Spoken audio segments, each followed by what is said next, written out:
Let's wait for a few minutes for everyone to join. Maybe we'll get started in let's say 5-10 minutes. Good evening, Aradhya,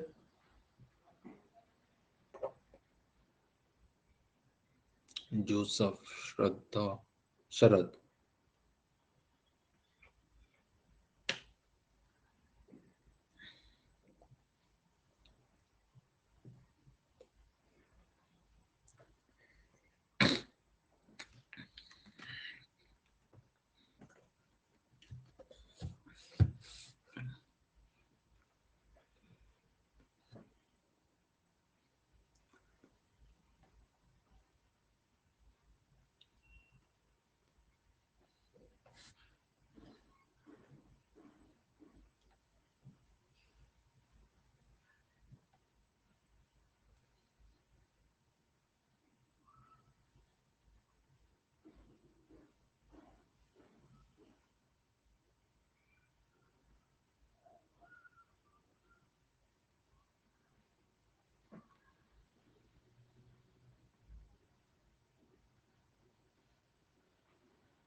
Good evening, Ankit. Let's wait for a few minutes. Let's everyone to join. I think around 30 students should join. Did you have a doubt clearing session today? Yes or no? Did you have a TA session today? Okay, there's no TA session. Thank you for that, Aradhya. Okay.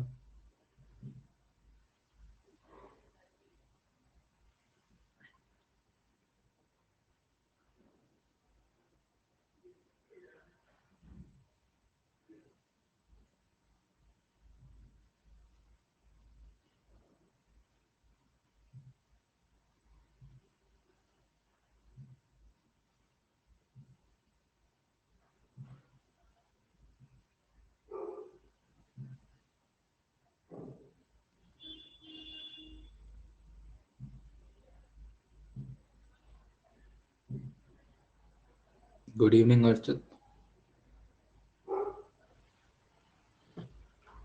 Not well today? No, no, I'm well. I'm good. It's just the setup is different. That might be the case. I'm very good. Okay. I'm at my in-laws place today, so the setup is a little different. The rest is good.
Okay.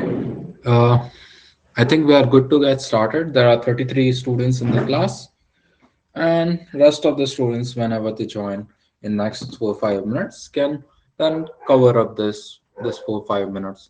So I think it's a good time to start. Okay. So how many of you? I'm at my in-laws' place. I have come to my in-laws' place because there was a marriage and I had to attend it. I attended it in the morning. In the evening also there was some function, but I decided to take the class. So, anyways, let's make this worth it. So I've come to a place called Bhopal in MP. Okay. Hmm. I'm from Oh, Nishant, you're from Itarsi. You can meet me. I'm from Banapura, Sunimalva. Nishant Agrawal. I'm from Sunimalva. You can meet me. Hmm, hmm. Nice. Okay. So Shindwara. That's good. Shindwara is also very nearby to my place. Parag. Yeah, nice. Nice to have you in the class. Okay, so today's class is all about architecture. Okay, introduction to architecture. Before even getting started on discussing the CMR app, what it is going to do and how it is going to work, it is a good idea. It's a good, uh, it's not MVC, it's not about MVC, it's about a little broader concept that MVC. MVC is more towards the front end applications, but this is more of a even a bigger, I mean, even a more higher view of what is happening. Okay. So we'll start off by discussing what is an architecture and what all things come under architecture. Okay.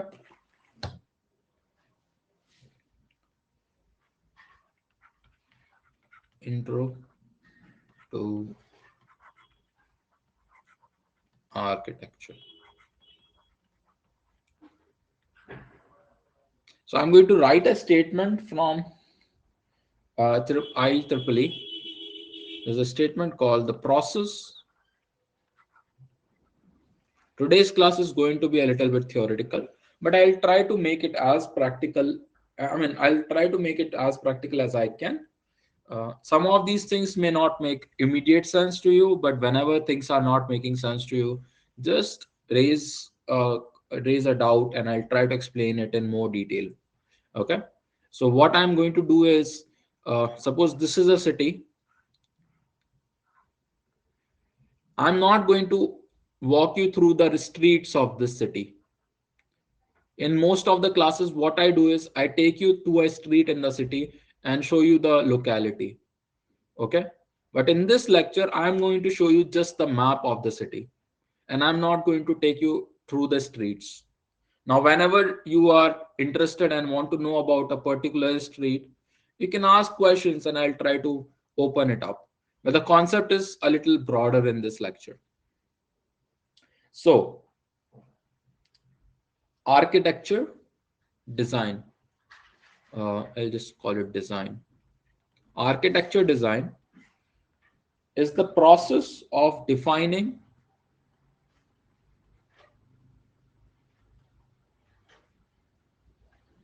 a collection of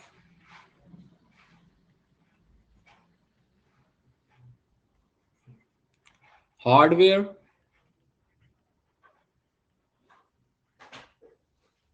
and software components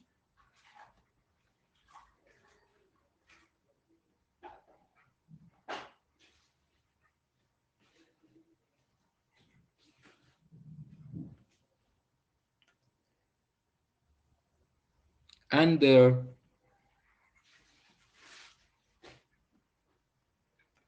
interfaces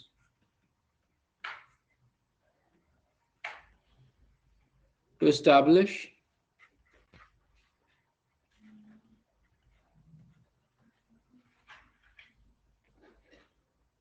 the framework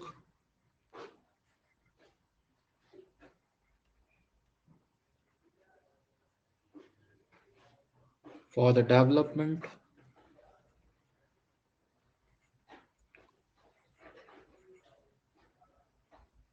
of a computer system. Now I'm going to this is a big definition, and I'm going to unfold it slowly and steadily. We'll go over each of this step. First of all, there are three things that you need to define. The first step is to define three things: hardware, software, and interfaces.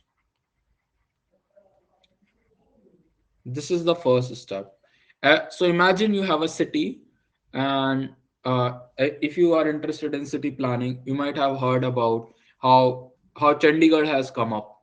For example, they decided that this will be the place in Chandigarh for this purpose. This will be a place for this purpose, and whenever they need new places, they just add up blocks of land on the periphery of the city, and suddenly the city grows, keep on growing. Okay, so that kind of town planning is needed to build a city, but you cannot do that with a city like Hyderabad, because Hyderabad is already populated. You cannot build it like that. But in software, what happens mostly is you're defining the whole. You are defining three things. You are defining hardware, software, and interfaces. Hardware components. You are defining software components, and you are defining how these software and hardware components are going to interact with each other. And why do you define these things? For a purpose. And there is a purpose.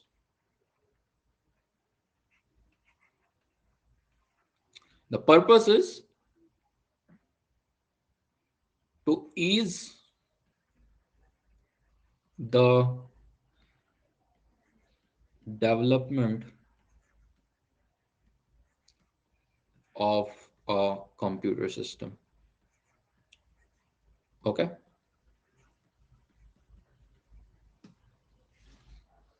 Before even talking about what we are going to build uh, in the CMR app, I want to spend some time just discussing this process.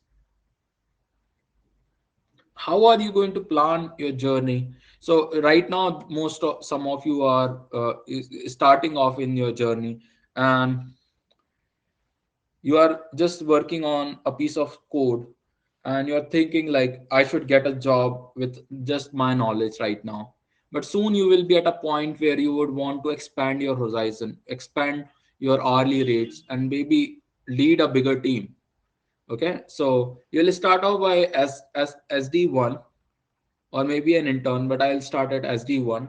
You will be where we are talking about. You will be a person who is maybe building a road, or building a small building in this city.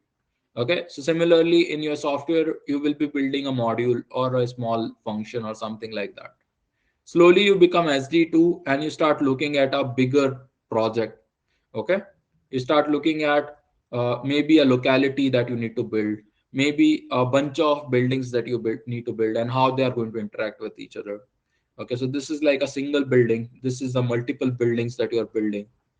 I'm all In today's lecture, I will be taking the analogy of city planning, because that's easier to explain. Otherwise, software is very abstract to explain from first principles.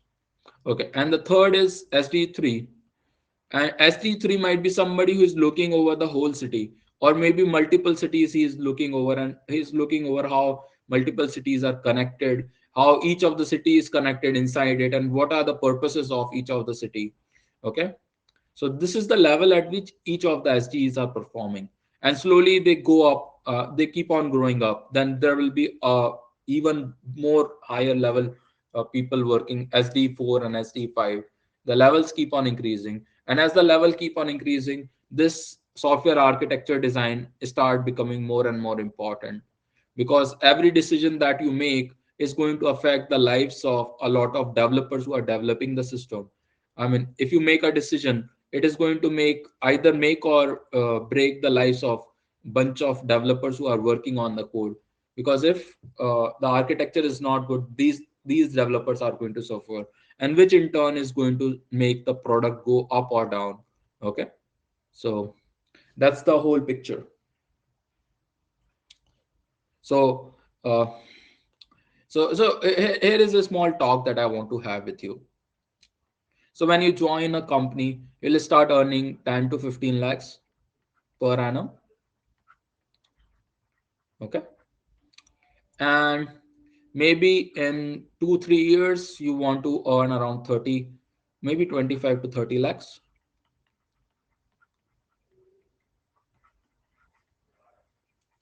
And maybe in few more years you want to reach 50 to 70 lakhs.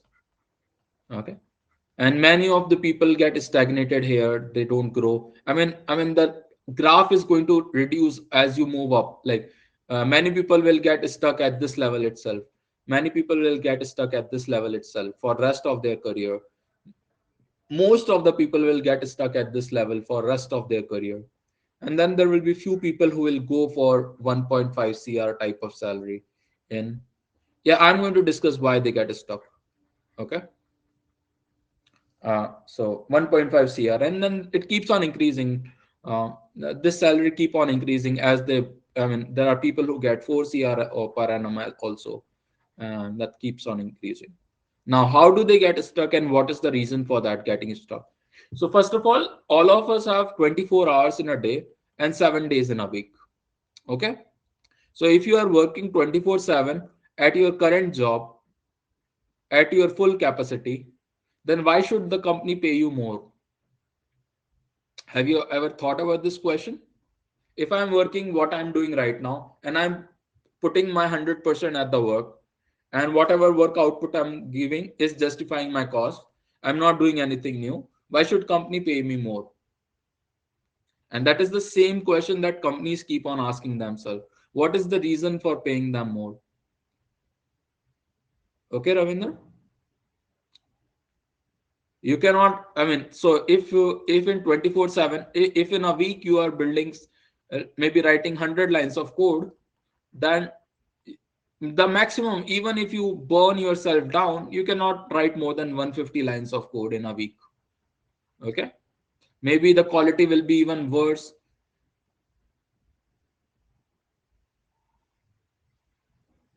Yeah, I'm going to discuss that also.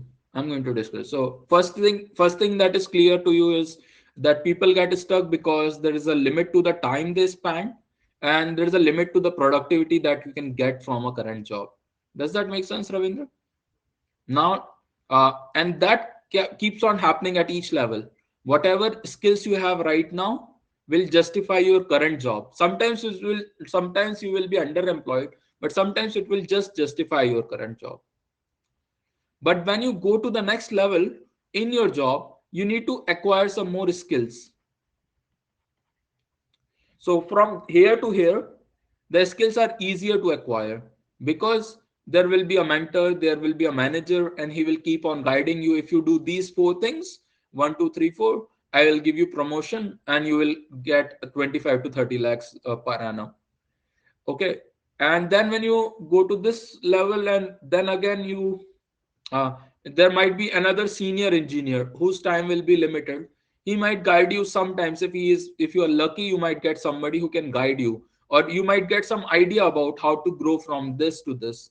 Okay, there will be some more skills that you have to develop, some business skills you have to get, some higher level architecture skills you have to get. And so at this level it will be somehow you will manage to come to this level. But after this there is simply nobody. Like right now you are learning in a classroom and I'm teaching you how to get this first job of 10 to 15 lakhs. Okay, and this is like very spoon feedy way of teaching where I'm teaching you everything. But as soon as you grow up there will be lack of teachers. Very little, I mean, you will not know who will teach you, and it will not be clear what you exactly want to know. Yeah, there's no mentorship at the top. I mean, there will be some mentorship, but even your mentor will not be able to guide you properly. I mean, the problem is that they also don't know how to grow after this point, how to justify a cost of 1.5 cr per annum to a company. Even they don't know. So but I'm telling you some things that can take you to this point and maybe take you a little further from this point. But what I'm going to tell, yeah, I'm going to tell you something which you can use till this point somehow. And if you can see what I'm doing, so there are two objectives. First is to teach you architecture in today's lecture that can take you to 40, 50, 70 lakhs per annum salary in maybe 4 to 5 years once you spend some more time thinking about these things. But the other thing that I want to do is, so goals for today's class. First is to get high salary, get to SD3. This is the first goal. And second goal is to learn this transition. Learn the transition. So there's a different kind of learning that you need to do at this level. So when I'm discussing architecture, I'm going to discuss some of the things that you would not have learned before. There will be terms in the whole discussion like software components. Now you don't know exactly what software component means, or maybe you know, but suppose you don't know. Okay, or there will be 10 terms in today's lecture which you will not be able to understand what is going on. Okay, but still you need to make decisions about the software as you go along. So that kind of understanding where you don't know all the things, all the unknowns are not known, and still you are making a good enough decision. This is what I need you to develop. And the best process of doing it would be to learn in a spiral fashion. Okay, learn few things and keep on expanding on them. So if there is a book that you need to read, don't read a technical book from cover to cover. Read the table of content and try to guess what is going on in the book, and then try to read specific chapters from the book. Similar thing will happen here. We'll discuss a lot of things, but you just need to understand the gist of the lecture and you will be good to go. Okay,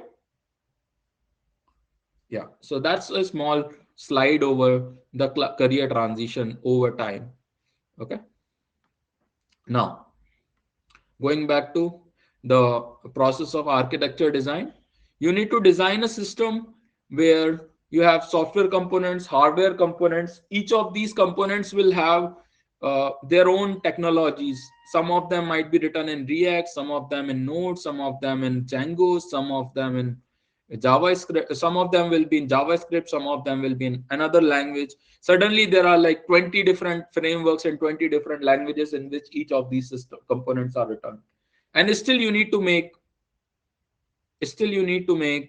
decisions about the overall system such that you can easily develop the computer system. Okay, this is the problem. So how do you deal with this problem? Is the problem clear to you? How do you design a thing which you don't know everything about? And by the time you, and it is not and it is not like, it is not a problem where it's not a lack of,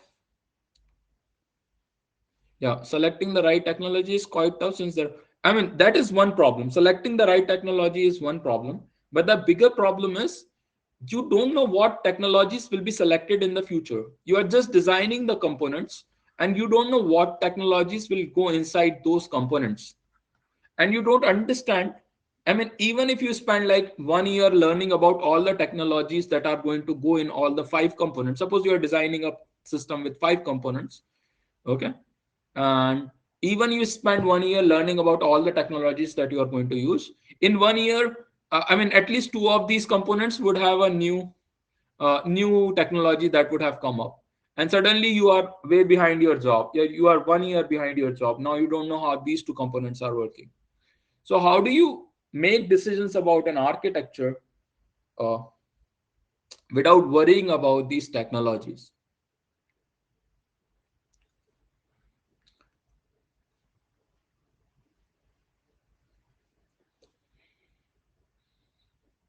Any ideas? How are you going to make decisions about architectural system without worrying? Architecture means defining these components so that they can ease the development of computer system. Okay, Vivek, does that make sense? defining what all hardware, software, and interfaces between software components you are going to use, so that you have a easy to develop computer system. Okay, Vivek?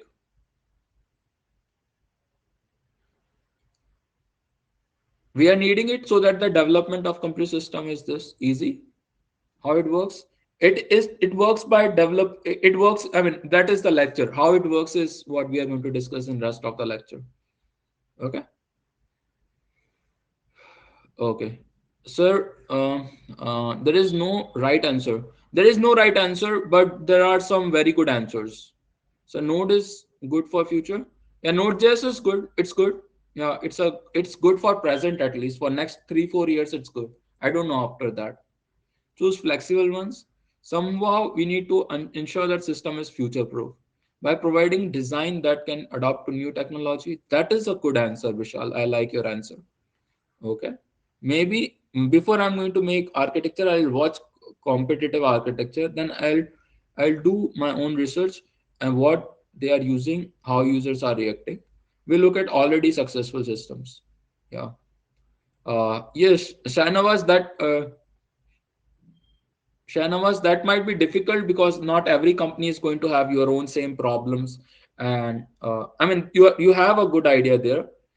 You have a good idea there, but you will not get time to discuss all the competitive architectures. You will not know all the architectures of your competitors. Okay, so here is few things that people have been thinking about in architecture design.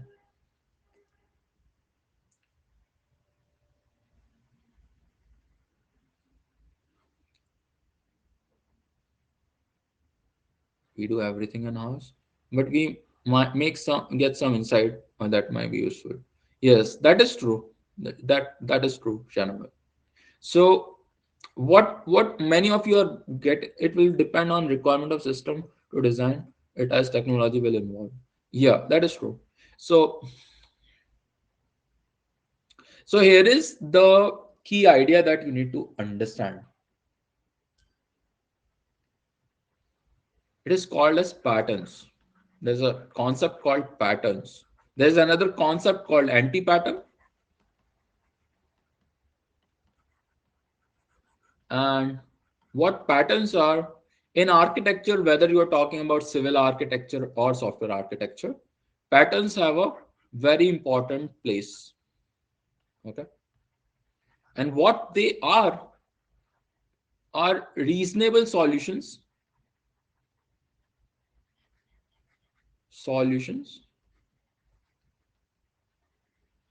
to common problems.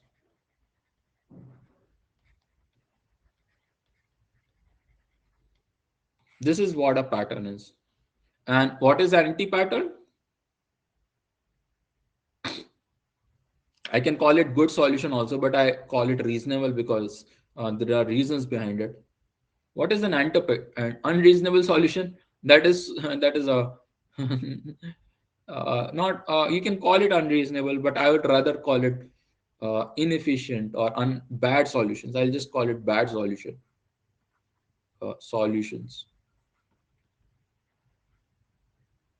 Uh, bad so no bad solutions which look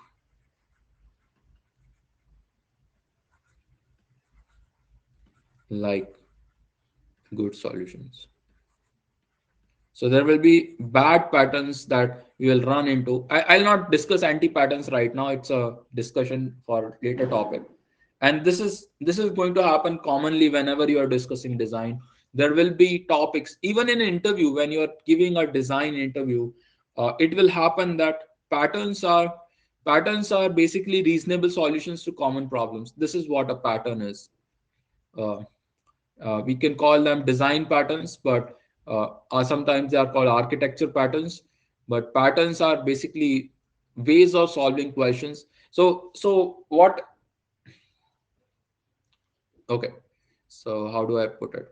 So we have discussed data structures and algorithms. You know data structures and algorithms. They are concrete solutions. Okay. Data structures are concrete solutions.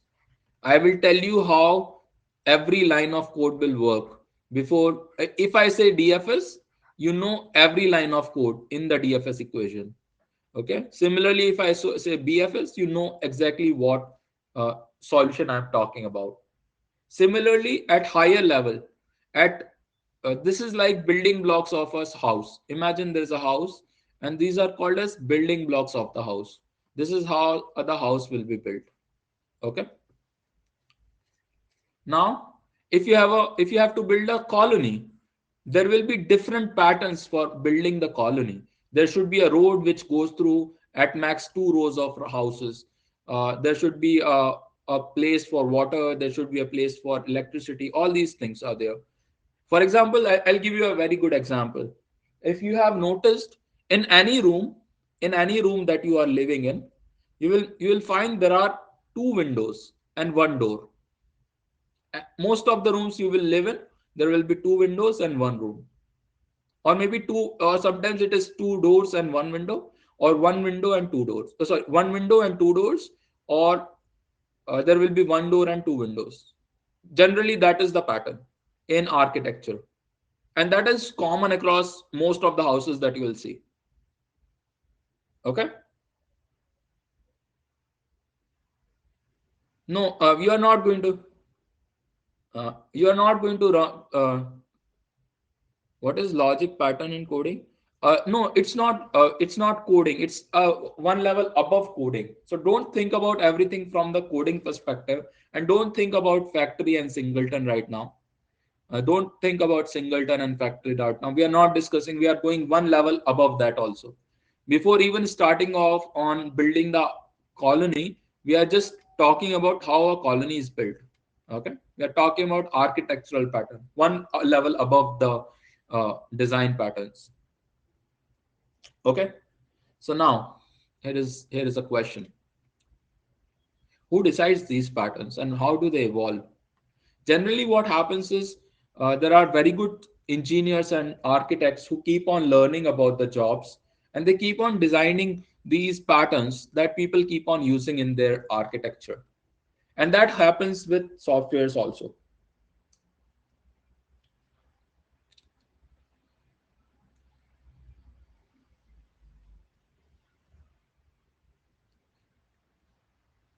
Yeah, evolving based on user feedback, based on the latency of the system. So there are multiple things, multiple feedbacks you will get. So generally, when you are at this level, 1.5 CR per year level, what you will have is a bunch of matrix. You will have bunch of metrics like KPIs will be there. You will have the latency of your system. You will have customer success or customer interaction. You will have some more. You will have 4 or 5 metrics, and your boss will come and say improve these metrics, and that will be all your job description. That is, now whatever you do to improve it doesn't matter as long as you are improving it. You will justify your cost.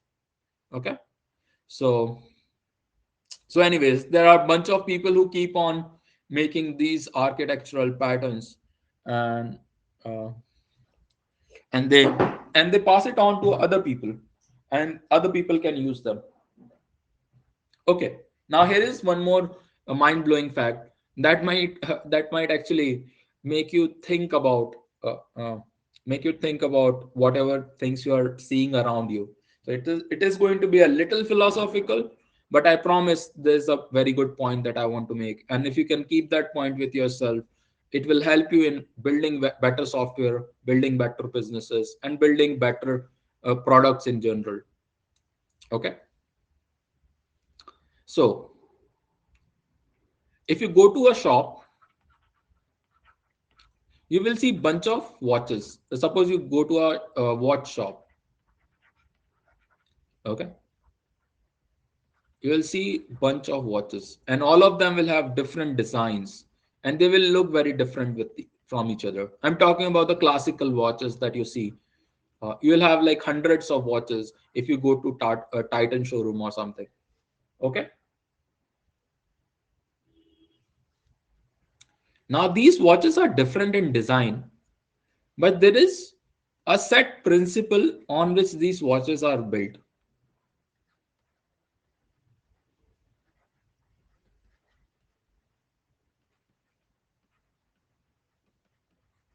All these 100 watches are built on a single set of principles. They are not deviating from that principles. So there will be a straight line of principle, and most of the watches will be in a small narrow width of these principles. They will not deviate from those principles. There will be a second, there will be a second hand, there will be little variations from that standard, but the principle will remain same. If you deviate from principle, you will not be able to make a watch. So for example, if you open up a watch and you try to close it back, it will be very difficult, because if you take out all the pieces of the watch and try to put it back without knowing that principle of how the watch actually works, it will be impossible for you to create the watch back. Okay, but all these watches are built from that single principle. Similarly, when you have a bridge, all the worlds have thousands of bridges and all of them are different, but the same principle of force and weight and shear strength applies to all the bridges. There's a set principle that you can rely on while building something. Similarly, when you are building a business, you will see thousands of businesses, but there is only one principle that applies to every business. If a business has to flourish, it has to uh, delight its customers. As long as a business is delighting its customers, it will sustain. Okay, so there are principles that are set in motion, and everything works fine if you stay with the principle. So this is a philosophical point, but I hope it rings some bell. Okay, so for example, if you are a student, there is a single principle: you should attend all the classes and try to make most of your learning. Rest of the things will flow from there. You will get a job, you will get good grades, you will get a high paying salary. But the principle stays the same, that you have to attend classes and spend time learning. Okay, so that's the principle. And from that principle, you can derive some patterns that you can use in general life. Now, I want to talk about different tiers of software architecture. And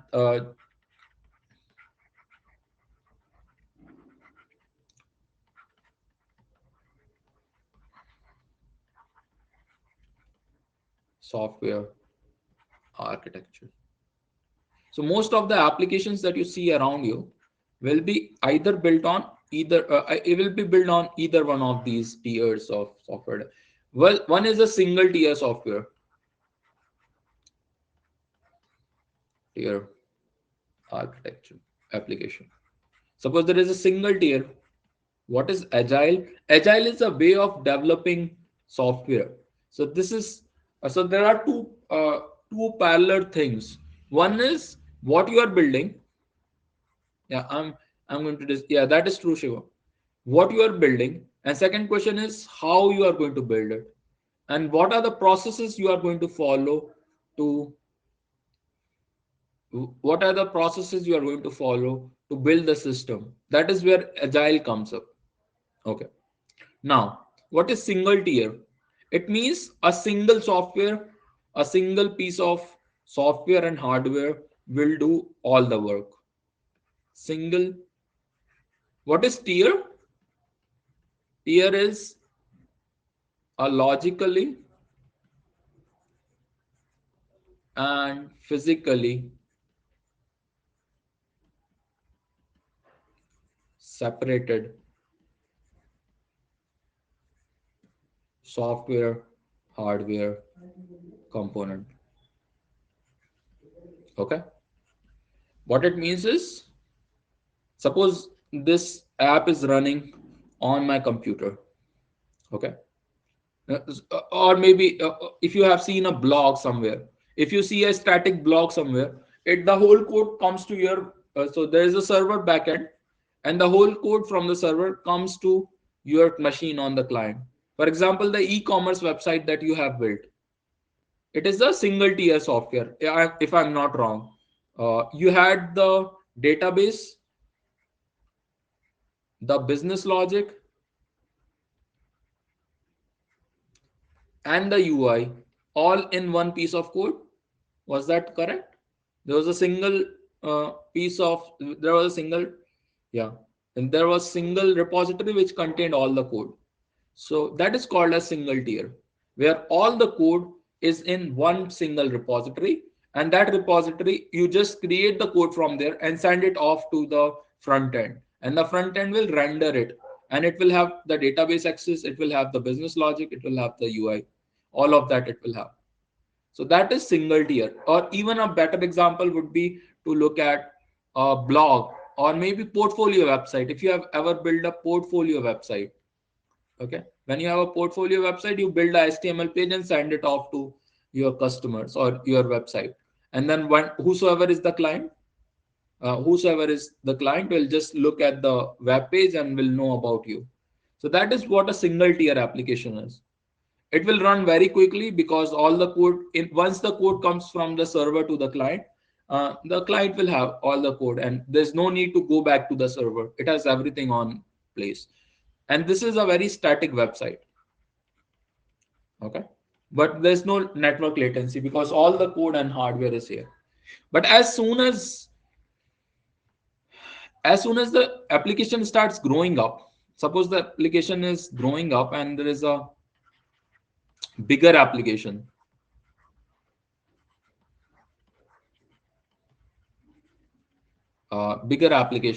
like an online game. If you have played an online game on these platforms,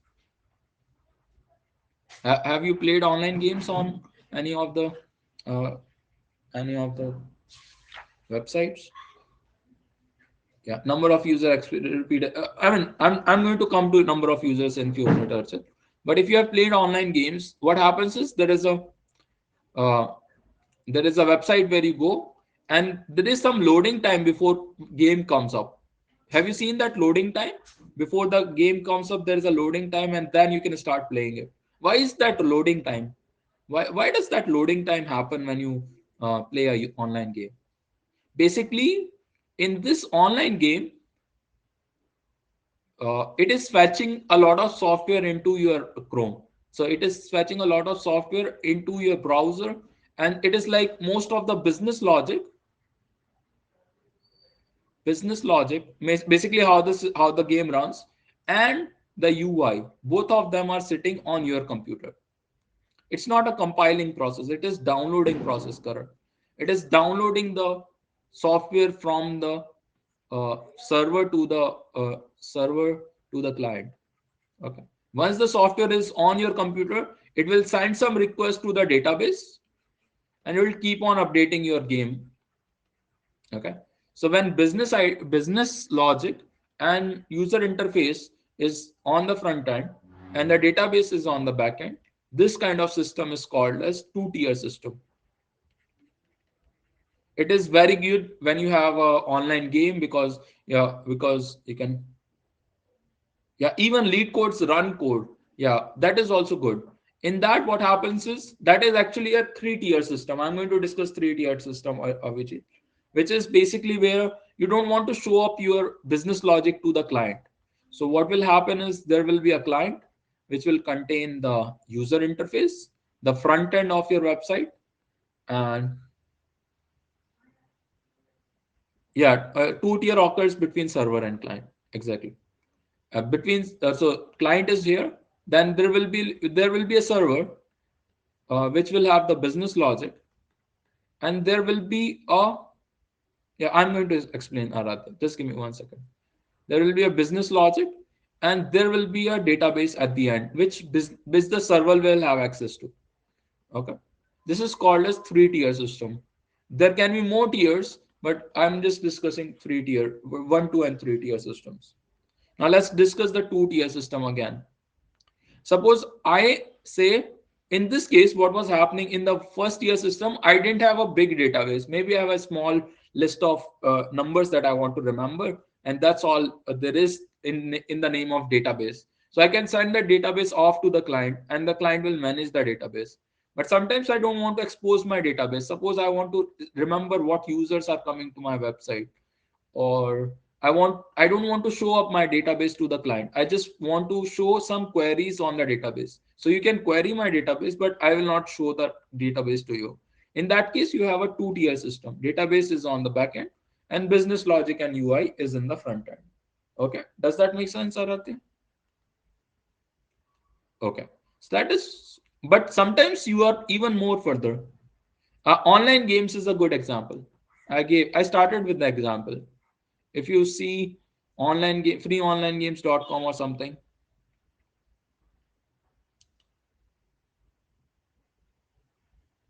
two tier again. Yeah. Vishal, logic on the front end. Okay, um, so you understand what is UI and what is business logic? Do you understand that? There is a piece of code that decides what is going to be the access to the model. Three tier, I'm going to come, Nitish. Just wait for three tier few minutes. I'm going to come back to three tier.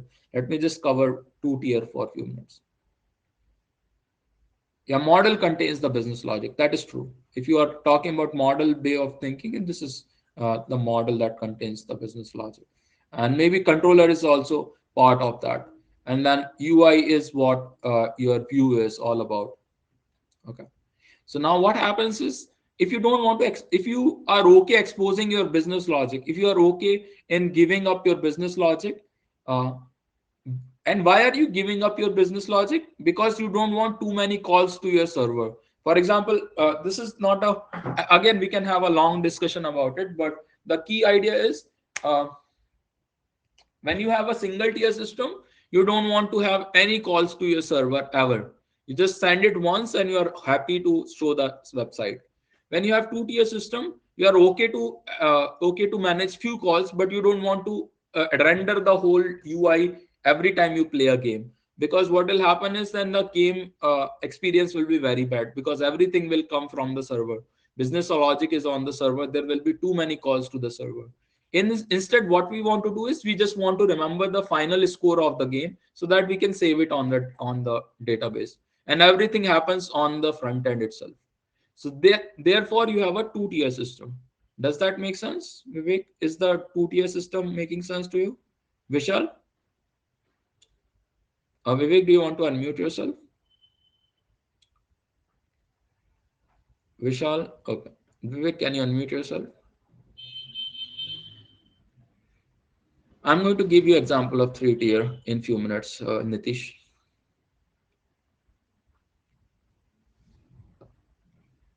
Sir, for a large app, can we have two databases? One is small, which we can send to client. Yeah, we can have that. I'm going to come to N-tier and N-tier architecture in few minutes. Yes, Vivek, tell me. Yes, sir. It means what and what 2 years mean and how we. Two two tiers means your code is divided into two parts. That's all. Code has two Okay, parts. okay, One is for the database, and one is for the front end and business logic. So business logic and front end is in one part. This is part one, and the database is on the part two. That's all. what is the business logic? Business logic is, if for example, if you are talking about this app that you are running right now for running this re-level platform, all the interactions that are happening, who decides what is going to happen when I click the end button? That is what business logic is. There is one way of looking at a software, which is by looking at what you are seeing on the website. Okay, This is called as UI. that is called as UI. But so for example, if I look at my house, there are colors on the windows, there are structures of the boxes, all of that is UI. But when I click a button on my remote and the TV turns on, that is business logic. Okay, So if you click on any of the buttons on this UI, there will be something that will happen on the back end, or there will be something that will happen in the software that will have a reaction. okay. And why And do we what need? reaction you're, yeah. Yeah, and why do we need 2 tiers for? Because when if we will do in 1 tier, so why do we need? So one tier will be okay, but suppose the database is large and you don't want to share your database with the users. If you are running a gaming website, you don't want to expose all the users data to everyone who is coming to play on your game. Okay. So what you do is you save the database in a separate place and only give access to a limited part of the database when a request comes. Okay. Okay, Okay. sure, Thank you, sir. sure. Okay, Vivek. So for large app, can we have two databases? One small which can send client and large one which we can keep. Yes, that is true. We can do that. Example of single tier. Single tier is any portfolio website, any small website that you see is example of single tier. Won't it be good if we use online games on one tier? Aradhya, that will be bad because clear now. Okay, that is clear. Then I'll not discuss. Okay, so example of three tier softwares. Um,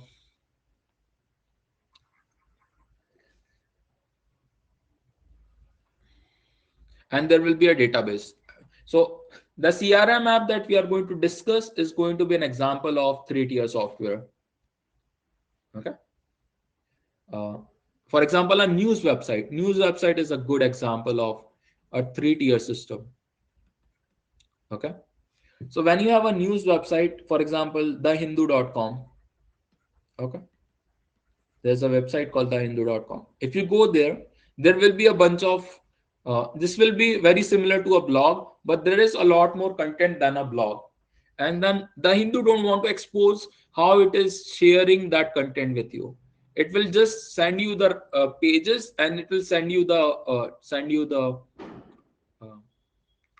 content on your front end, and the front end will render it for you.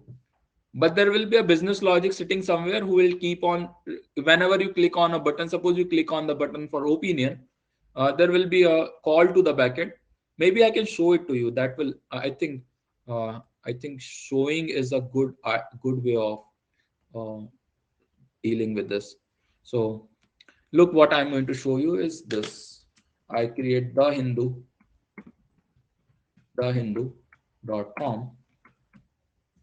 I open this website and I open the inspect part of it. Okay. Now in this inspect, I have a software, I have a bunch of website. I'll click on network. Okay. These are network calls that are happening from the Hindu, and I'll keep on getting new things in this website. But slowly the network calls. Initially the network calls were too many. Once the UI got rendered, the network's call became lesser. Slowly, only what is needed or whatever is new, it will come to my website. But now, if I click on opinion here, let's see what is going to happen. I click on opinion. Suddenly there is a lot more calls that are happening, and all these content has come to my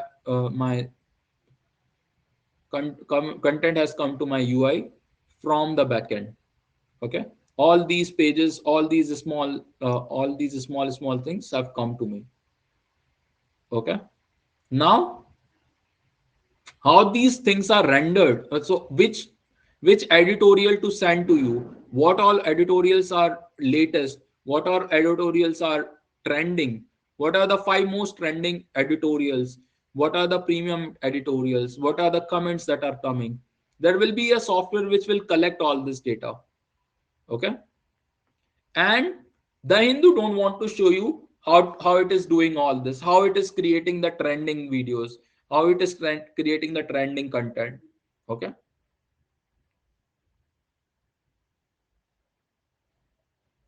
does that make sense? The Hindu don't want to show it to you that how the three tier software is having. Social media feed is like, social media is a little more advanced, but the Hindu is there. That's the backend doing. So what happens is, in these places, uh, yeah, YouTube don't want to expose. I mean, for example, I'll give you an example.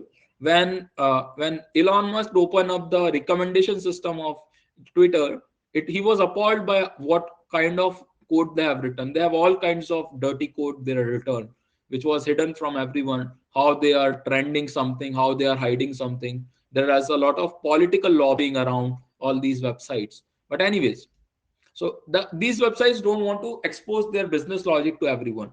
So what they do is they send a UI and they hide the business logic, and they have a database of what they want to use. Database obviously you will not have access to. UI can access some, send some request, and server will send a response. And based on that response, the UI will render the page in front of you. Very similar to how the news website The Hindu was doing it to you. Okay. The UI knows here is the box, and whatever response from the server comes, I send a request for a news item one. So I request news one, and the response will send me the news one content, and I'll show that content in this box. That's what the UI is doing. UI is bunch of boxes which are getting filled up from the backend. If you ever open YouTube, for example, initially you just see some boxes which are empty, and suddenly they start filling up. Have you ever noticed that? Yes. So that is front end basically fetching things from the backend and putting it in front of people. This is an example of three-tier system where you have a backend server, you have database, and you have user. So there are three parts to the code: the database, the business logic. Which kind of boxes? I don't get it in YouTube. Okay, I'll show it to you. I'll again show it to you, and it will make sense. Uh, Hopefully, I will be able to show it to you. So if your internet is fast, you will not see. But if I just write youtube.com, look at these boxes that came. Let me refresh. Look at these boxes. Are you able to see these boxes? These boxes, which gets immediately filled up. Yeah. Does that, Nishan? Okay. This will show up in internet speed is slow. Yeah. So isn't it similar to MVC architecture? Yes, yes, Ekta. It is similar to MVC architecture, but it is a little different in, I mean, MVC is basically three components. So there is a difference between components and tiers. Components are basically logical divisions of the code. You can divide your code into three logical parts, and you can have three components inside the code. But tiers are logical as well as physical. Okay. Tiers are separate servers, yeah, separate machines where where these codes are running. For example, server is a separate machine, database is a separate machine, UI is on the client a separate machine. So when you have logical plus physical, it is called as uh, it is called as tier. Logical in the sense, so when you have MVC, it is logical.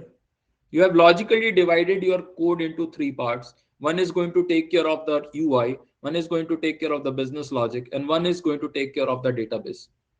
Okay.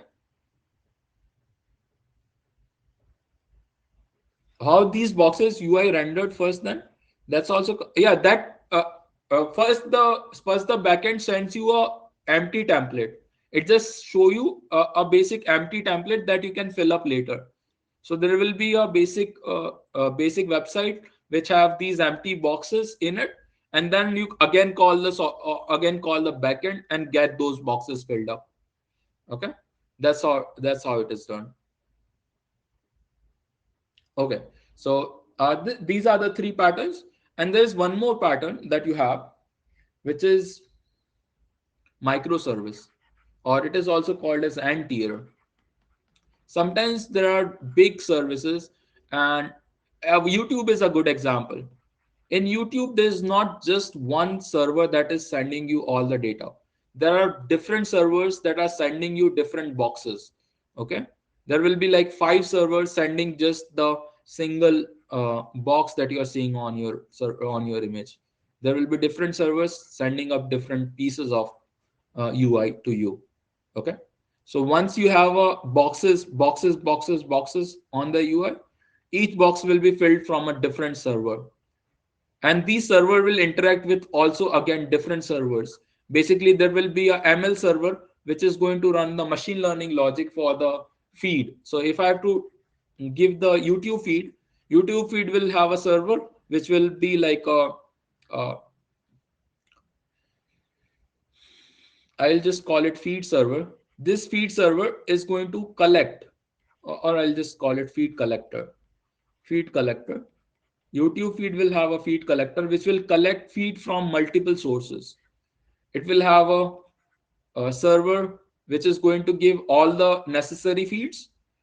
Okay, all feed. So it will be like a service on a container. Yes, it will be a service on a container. That is true. There will be multiple services that are doing individual work. For example, if I have to collect the feed, I'll first get all the feeds, then I'll rank them, and then there will be one server which will give me once the ranking is done, there will be one server that will give me the final feed, all the content for those. After ranking all the feeds, I'll again query the database and get all the content for that feed. So these three steps, all of them will be different services. And tier is like three tier, but distribution of multiple servers. Yeah, exactly. And tier is where you have multiple servers and multiple services working. Yes, current and tier. So how can I explain and tier? Let me go back to the YouTube website and show it to you. I think showing is easier than telling. So I'll again go to YouTube. And this time I'm going to inspect this and I'm going to refresh and I'll show the network. I'll refresh again. Okay. I'll refresh again.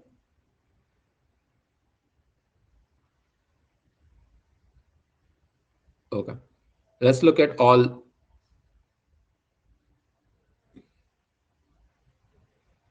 Hmm, YouTube is not doing it. Oh, I think the Hindu is doing it better. Uh, I'll just show it to you on the Hindu. Sorry, the Hindu. Okay, look at the Hindu. How it is happening. Look at. Let me cut it here. Let me cut it here. Let's cut it here. Okay. Now I'll just move this part forward. Just give me 1 second. I'll move it here.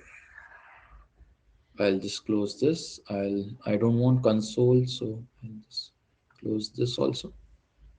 And initiator status name.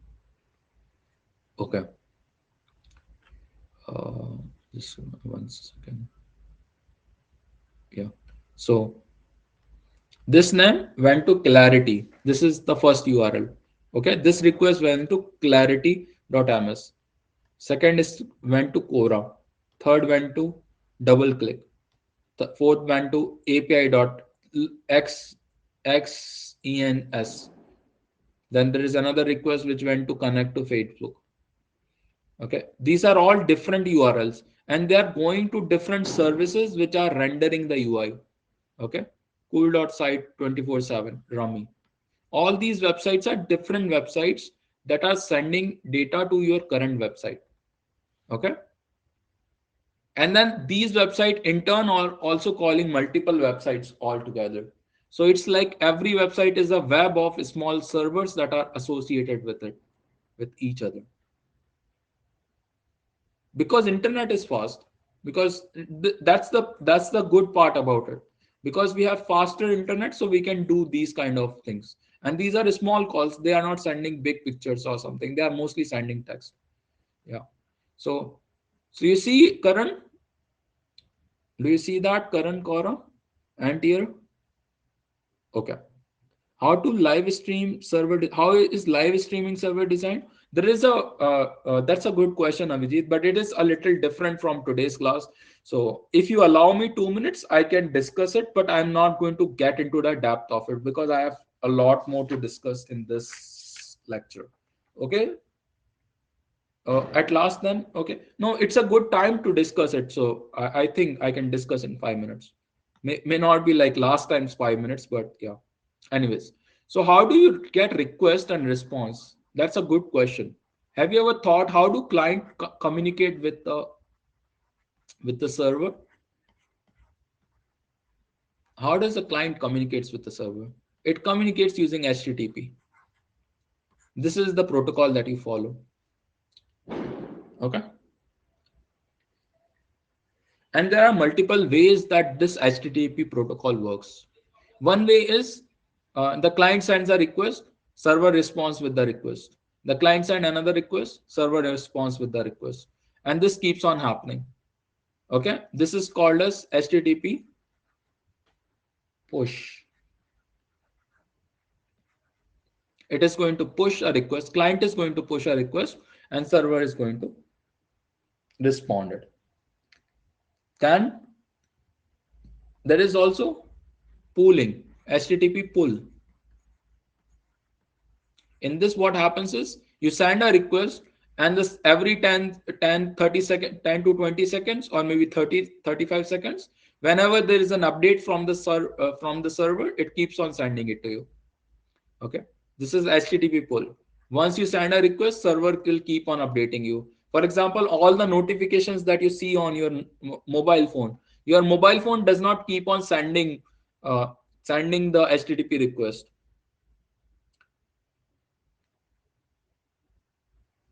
Okay, yes, exactly. So client will just say that client can do two things. Client can ask for a particular thing from the server. It can ask, give me this piece of information right now. And the server will give. If server does not give in next 30 seconds or 1 minute, the client will end the connection and establish a new connection. Okay. But there can be another case where client will say, whenever you have something new happening on the database, send me a update. Whenever there is a new ClickBuzz is update the score. Exactly. So whenever there is a new sale that is happening on Amazon, just send me a notification. That is one way of doing it. And in that, the client will just keep on hearing from the server whenever server wants to send something. But there is one more way of doing it, which is HTTP streaming. Okay, there is one more way of doing it, which is HTTP streaming, which is what he was asking. There are a bunch of more. This is called streaming over HTTP. And in this, what happens is the client and the server come into a contract that for next 2 hours, I'll keep on sending you requests at this pace. Okay. I'll keep on sending you responses at maybe 1 minute interval or something like that. And then the client and server have understanding that these responses are coming till this given point. Okay. And that's how streaming happens. The server keeps on sending you data for a given amount of time and client keep on taking it. It is different from client server pull because yeah, handshake happens before all of them. There are different kinds of handshakes that happen over the network. Uh, Different from push, it is different because push is going to if the server does not send, it sends an empty request. So whenever there is nothing for the server to send, server sends an empty response. Okay.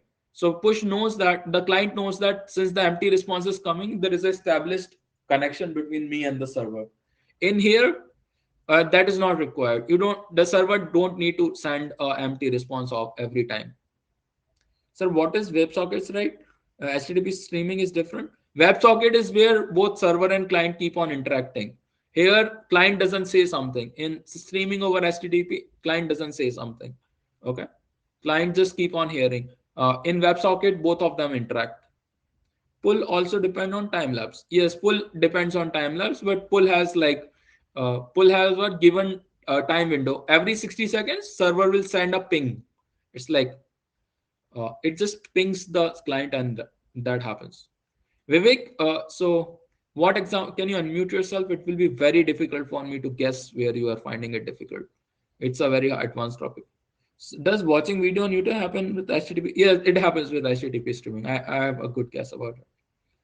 Push once again. Push is a simple model. You just send a request, a response comes. For example, whenever I want a image, I send a push request and it gets response. Pull and streaming is pull, you don't decide what time you are setting it for.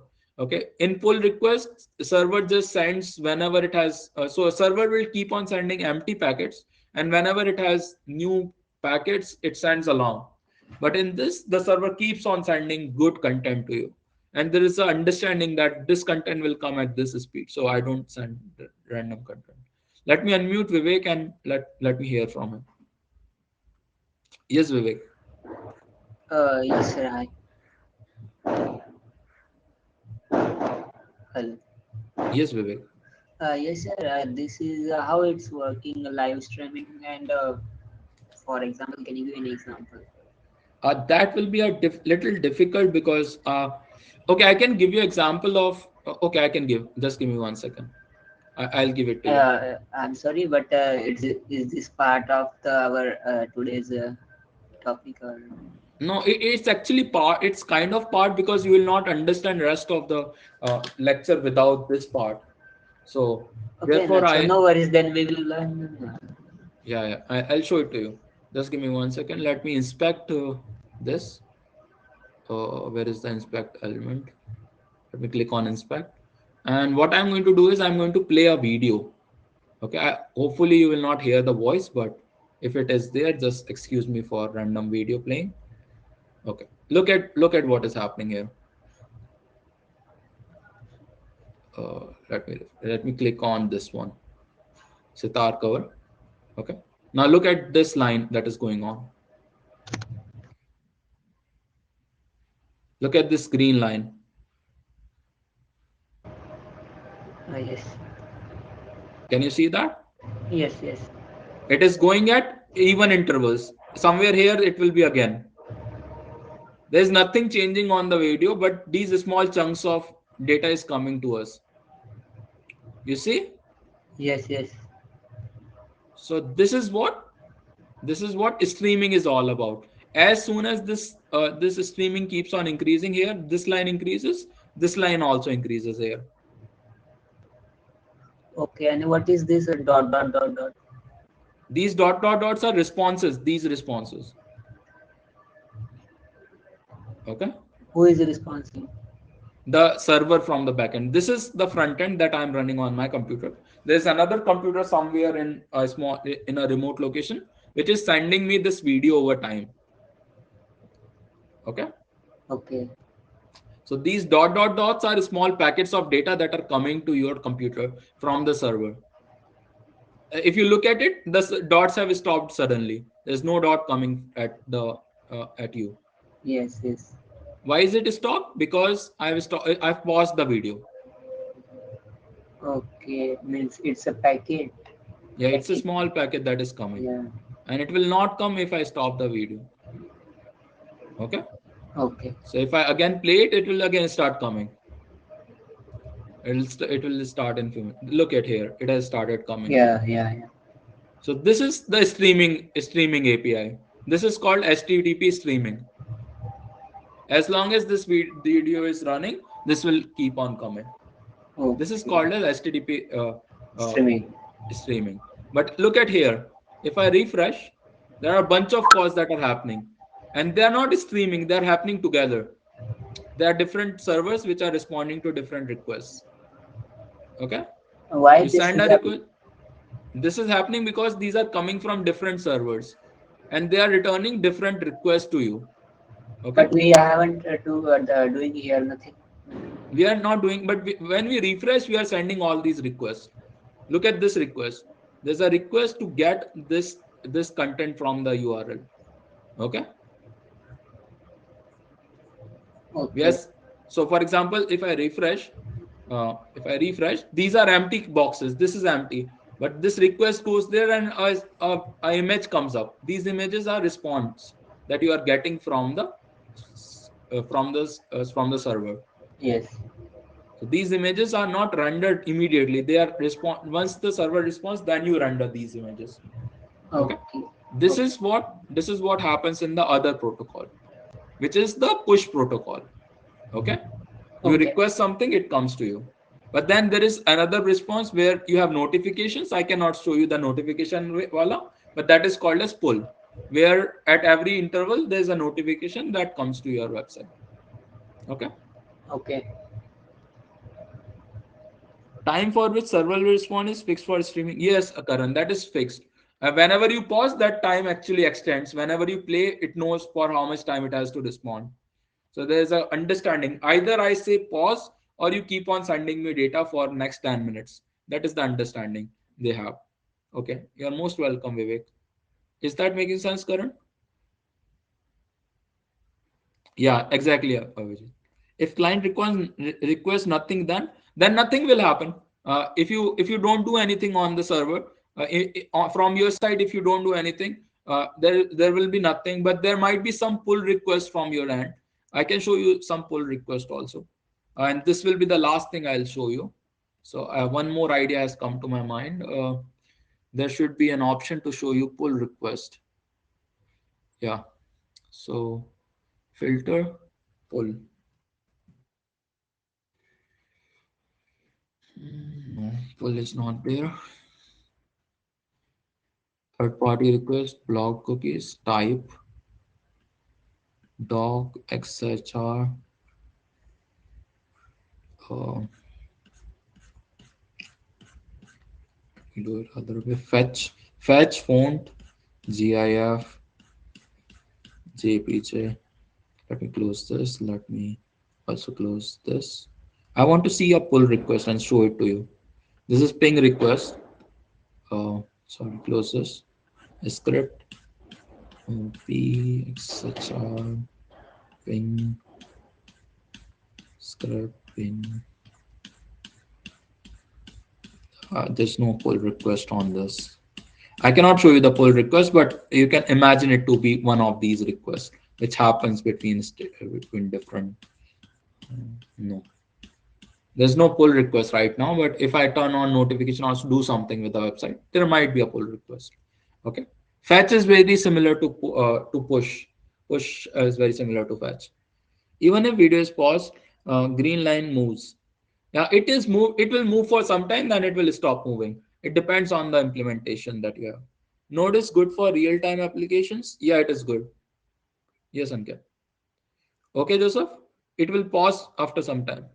Okay, if this is all clear, we are again going to discuss about the three types of architectures once we come back from the break. Let's take a short break and come back at 9:38. Okay, okay, everyone. Is there any quick questions you have? Yeah, dinner break. This is a small break that we take between the class because 3 hours is very difficult to capture this. 9:38 I'll go for 9:40 will okay I'll go for 9:40. No worries.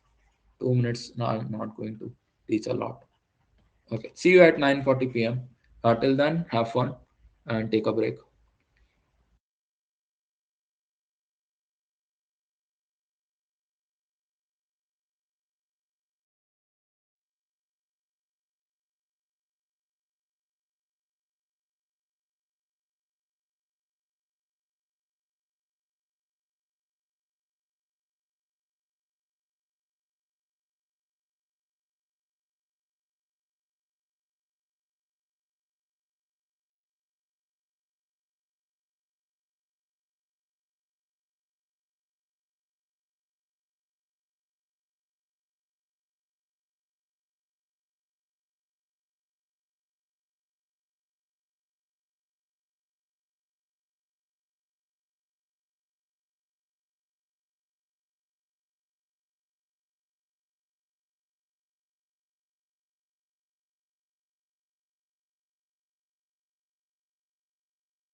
Hello, class. Um,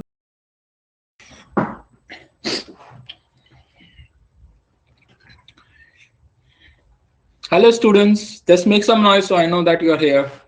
I see that 40 of 48 of you are here in the class. Again, with the full energy that we start with the class with, we are going to.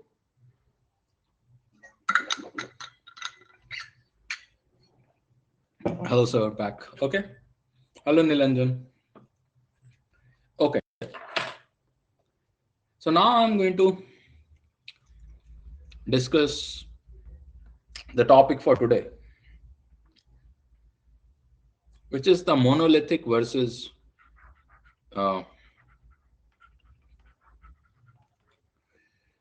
there are three types of architecture decisions that people usually take. Monolithic architecture, service, this is one. Second is service oriented architecture.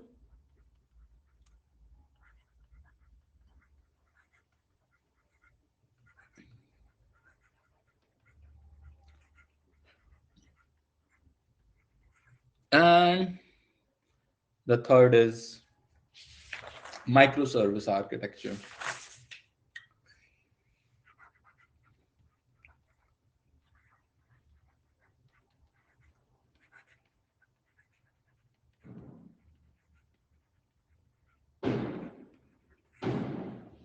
Think of it like this. Here you have one big machine, a very big machine, a very powerful machine that contains all of your code, and we call it server. It will do everything that is required. It will contain the code for dealing with database. It will also, database will also be on the same machine. Everything will be here, and there will be a client. And this monolith will keep on talking to the client. One big machine. Okay. If this machine goes down, if somebody pulls the plug out of this machine, suddenly the service will be down. Or if there is an error somewhere and somebody forgot a small semicolon in the service will be down.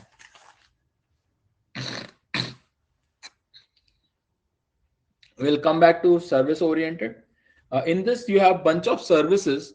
It's still very similar to it's still the same idea. You have a client, and for everything that you need to do, there is a different service. There are different servers running different services. Sometimes the same server might have multiple services running on it. Okay, a server might have two services running on top of each other, and they might be sharing some hardware or software. Okay, so here the machine is very big machine. Here the machines are relatively medium sized. Okay, medium sized machines. There will be one service for talking to database. There will be one service for user authentication. uh, there will be different services for different things. And then you have microservice, where every small thing, collection of machines. Yeah, what it means is you have bunch of different servers. When I say server or when I say machine, I'm saying the same thing. Okay, there are bunch of servers that are running together to deliver the content that you want. Okay, that is called as service oriented. In monolithic, there is one standalone machine that does all the thing. Yes, exactly, Nilanjan. There is one machine that does everything, and the code is also one piece of code inside one machine. It is a big program that keeps on running. That's what saying monolithic function, monolithic services. In here you have bunch of different services running on bunch of different softwares. They might be sharing a database together. There will be a single database, or there might be two databases, but these databases will be shared across different services. And then you have microservice architecture, where everything is a small piece of server, and with the server there's a small database attached. So everyone will have their own database, and everyone will have their own server. There will be many small services which are doing everything. So these are the three databases, three architectural design patterns that people have been using. And now I'm going to go into the, yeah, I'm going to discuss every one of them again, Karan. So I just gave a basic introduction. You remember the spiral model I discussed with you? I give you the basic introduction. Now I'm going to go into depth of each one of them. Okay. So yeah, now we'll go through each of these services in much more detail. So we'll start with monolithic architecture.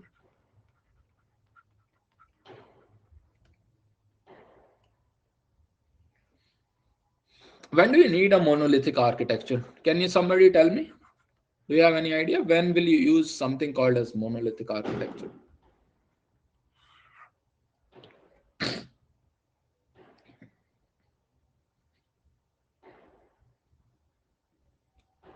In home and personal computers? That's a good idea. If you have a personal computer, you want it to be monolithic. You want everything from your computer to be on your desktop. A small app, that is also correct. A small applications is a good idea. If you have a small applications, why build complexity into it? That's a good idea. What else does monolithic provides? What is the pro of monolithic? Uh, anyone idea which comes to your mind? There will be no need of scalability. I mean, that depends on, that does not when there is no when there is no need of scalability, it's a good idea. High security, that is very good. Archit says something very important. It is very secure because there is no network call, so it is high security, less investment. Yes, Archit has another good point, which is low latency. Because there are no network calls that are happening, it is also low latency. Low latency means it is very fast. It is same as saying it is fast. Okay. And privacy is maintained, which is also part of security. That is true.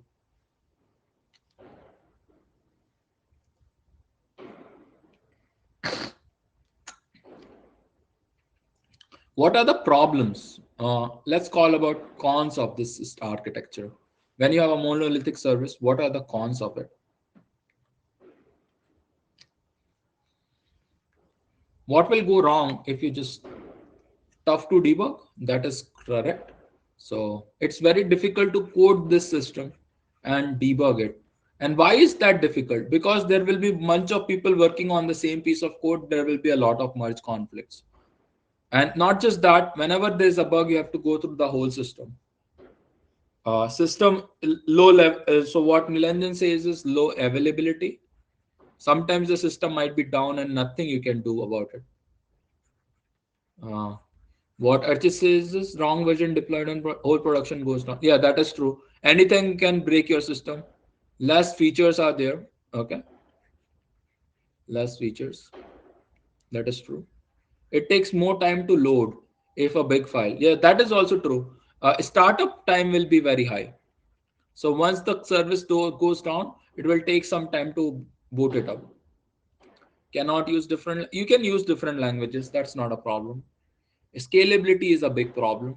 You cannot scale. You cannot have a very big machine. You can have a big machine, but you cannot have a very big machine. Multiple teams cannot work. Yeah, that is also part of this. You cannot have asynchronous work. Work. We have only one server and it can go down. That is true. And the size is a problem. One small update would require a redeployment. That is also a very good point, Archit. Archit is giving very good points. So updates will be time consuming. Update uh, will bring the system down. Bring the system down. Okay. Single DB can make trouble in pooling of DB. Yeah, that is true. Having a having a single database can also cause you troubles with the database. And there will be database troubles that are different. Uh, One more thing is upfront cost will be very high. Upfront cost. When you have a single machine, you will make sure that you buy a very big machine. But sometimes these cons, it's not. So I have written like 8 or 10 cons, but it's still, it might be the case that pros are outweighing the cons. There are some system for which the pros are very high and the cons are very low. For example, HFTs typically run a monolithic system. They'll have a single machine with all the data, and if they want to run any other system, they will again run it on a separate machine, and those machines will not come. Upfront cost is, so when you are having a single machine, you will want a very costly machine. Costly machine. You will need a costly machine to run your code, even if you don't know what will be the output. Okay, initial cost will be high. Does that make sense, Babu? Hey, Babu, it's been a long time. I have not seen you in the class. Are you back in the class for from this module onwards? Babu, ready? I mean, it's upfront and fixed upfront cost. Why HFT monolithic again? Because they want low latency, high security, less investment. I mean, uh, uh, I mean, not less investment. It for a small machines it will be small less investment. They typically want high security and low latency, so they will go with a monolithic system. Okay. Archit said a small update would require redeployment. What does it mean? So suppose you want to update your system. Have you ever upgraded your software on your computer? What happens when Windows upgrades? Your computer has to shut down for that time. Similarly, when you have a server which needs an upgrade, you have to shut down the server. Does that make sense, Karan? Okay. So that will happen. Babu Reddy, what happened? You are not coming to the classes. Are you going to be regular from now on? I'm talking to you. Tests are a huge issue. That is also true. In monolithic systems, that might be an issue.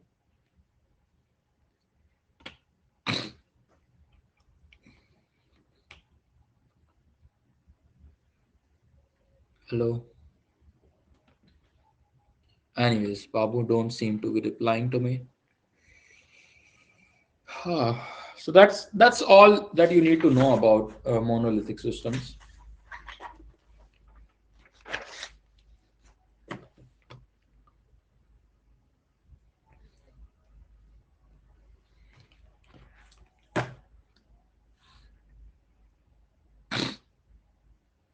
You can write, so all the errors that you can think about monolithic systems are usually correct. And this is one thing that I want you to take. Monolithic and single tier same. Yes, they are same.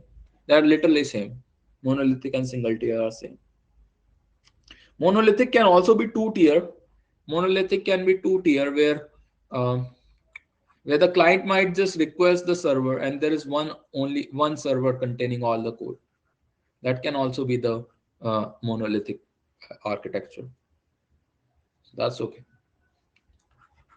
Uh, Single tier, one tier or two tier are what monolithics are.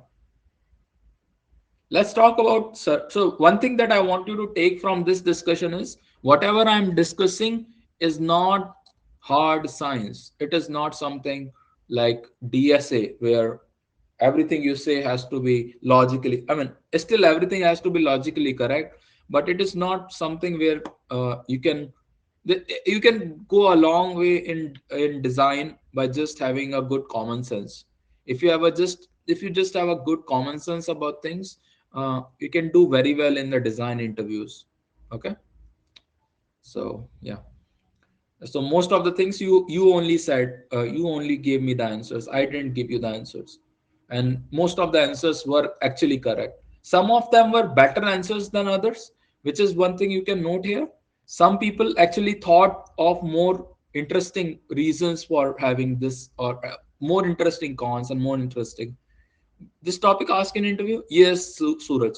In interview, these topics will not be asked, but what will happen is if you have a design interview, uh, they will ask you which one of the architecture will you use for this current app. Will you use a monolithic? Will you use service oriented? Will you use microservice? And then you will have to defend your case. You'll have to say I will use microservices, and this is the reason for microservices, and you have to give like 4 or 5 reasons for it. And if the interviewer is happy, then you can go to the next question. If the interviewer gets angry, then you will discuss it more, and maybe you will come to a conclusion together. Yeah. So this topic exactly will not be asked, but the application of this topic will be asked in the interview for sure. So make sure you learn properly. Okay. There is also service oriented.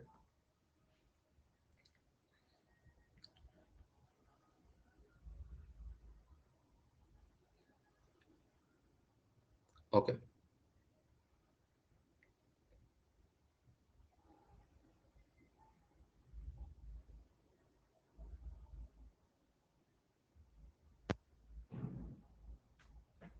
So service oriented.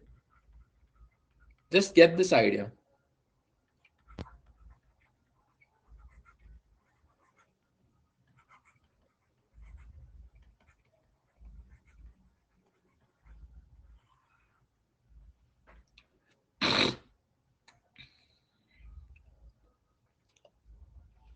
So if I write a line of code, suppose I is equal to, let I is equal to 0, I plus plus, and then I just do console.log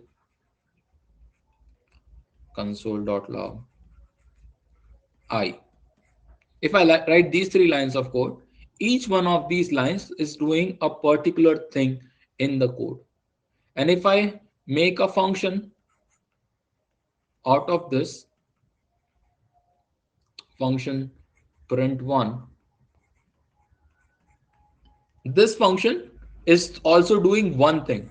It is printing 1.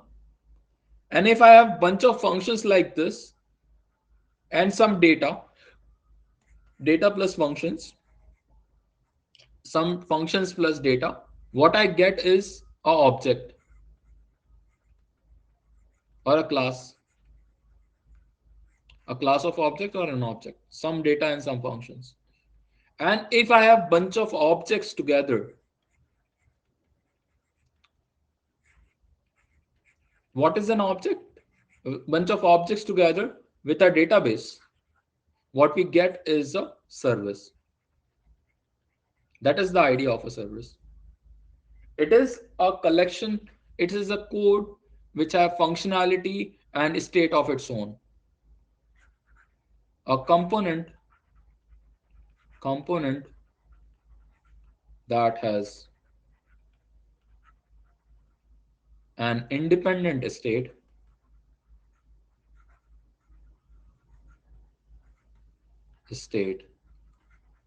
and functionality. I know what this service is going to do. When I define a service, I know exactly what that service is going to do. That's what a service is. Is the concept of service clear? Service is like a function, but at a larger scale. Okay. Function have variables, service have a database. Basically, the idea is same. You are storing some value, but at a larger scale. Okay, Avijit? Service is collection of objects. That is also true. Service may not be a collection, but at least there will be some objects in there. There can be multiple objects, but yeah, the idea is same. Okay. Is the idea of service clear, Karan? Yeah. So now, what is service-oriented architecture? Service-oriented architecture is an architecture where you have bunch of services doing different things, and each service is responsible for a different piece of code. Okay. And how it is different from microservice, I'll discuss in few minutes. But there will be a service consumer. Let me draw that diagram. Service consumer, and it will be it will be sending request, the request that I talked about, HTTP request, whether they are pull or push, that doesn't matter. One will be service locator.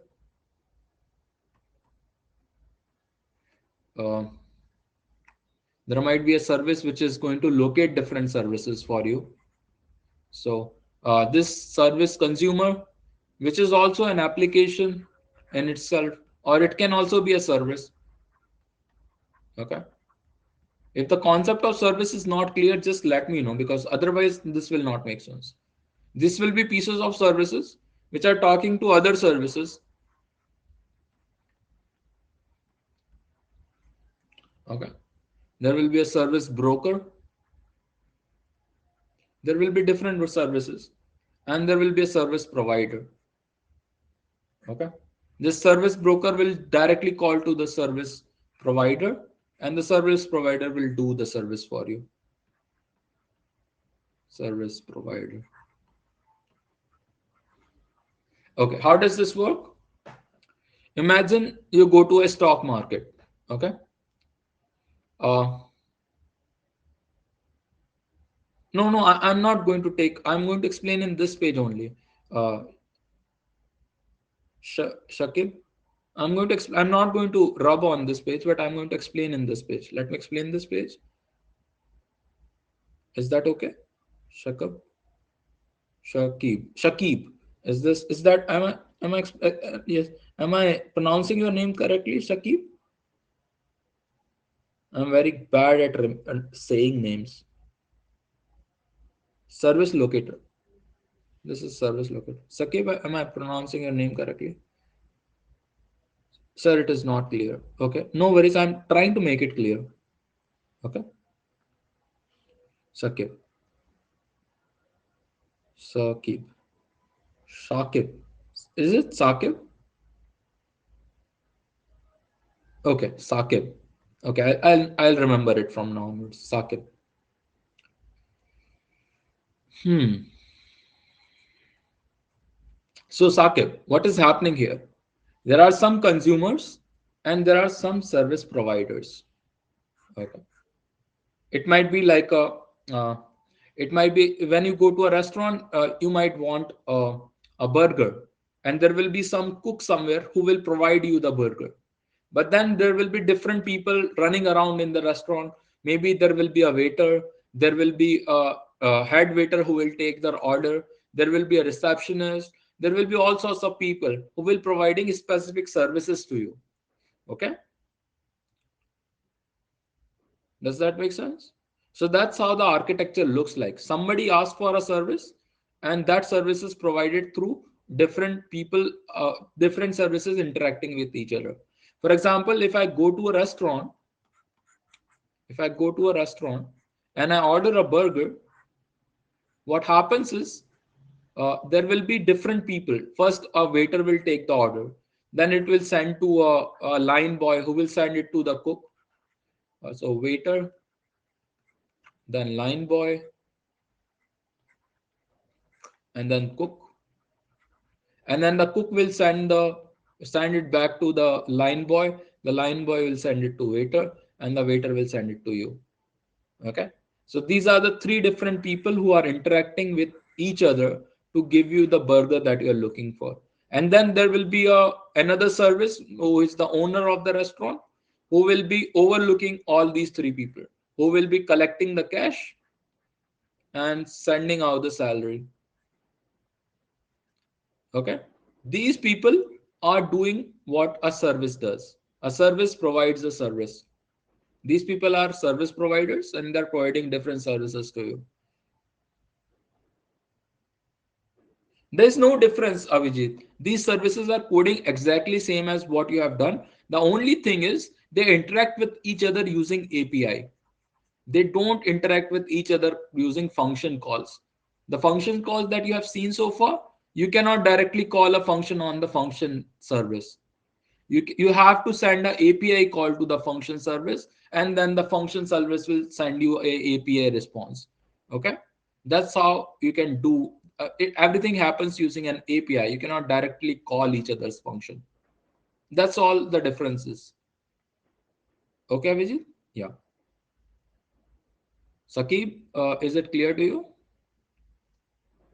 Sakib. Sakib, is it clear to you? Uh, Sakib. Okay. Very good. Anyone else has any other doubt about this service based architecture? We all are service providers, and something similar we do every day. And the people who are going to restaurant, look at the person who is going to the restaurant. Suppose I am the customer. I might be a customer for the restaurant, but I might myself be a software developer. So I might be providing a service as a software developer to a company. Okay. or I might be a electrician,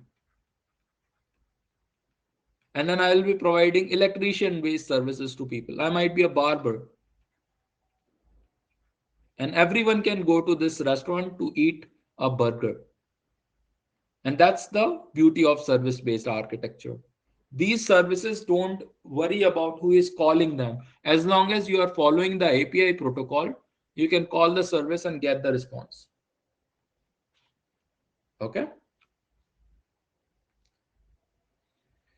Vivek, is this clear to you?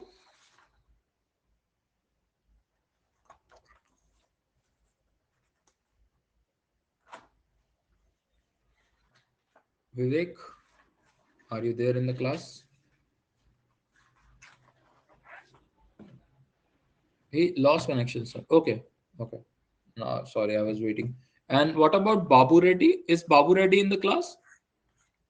I'm not able to. I just saw one message from him, but I'm not able to see him again. Hmm.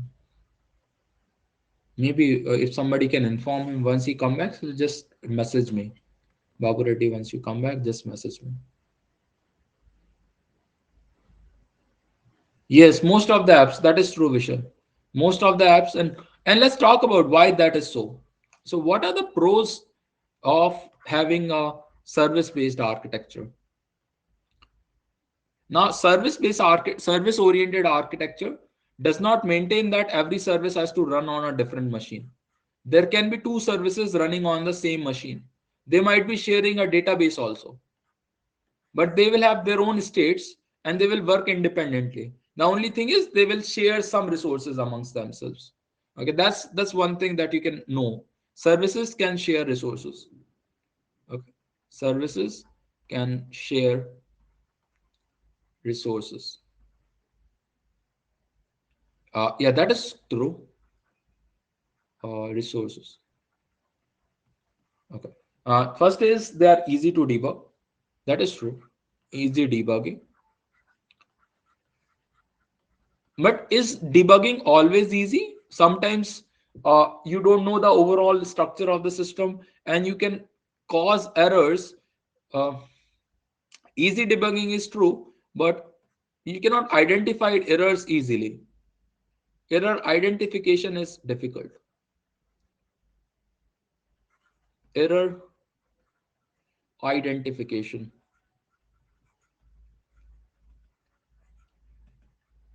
is hard. And why is that hard? Because you will not know which service is causing a problem. And so what will happen is typically every service will be maintained by a separate team. And then what will happen if there is an error? There will be a lot of politics and there will be a lot of name calling. Sometimes, suppose the system went down, and then everyone will start blaming each other for the fault. Who was at the fault when the system went down?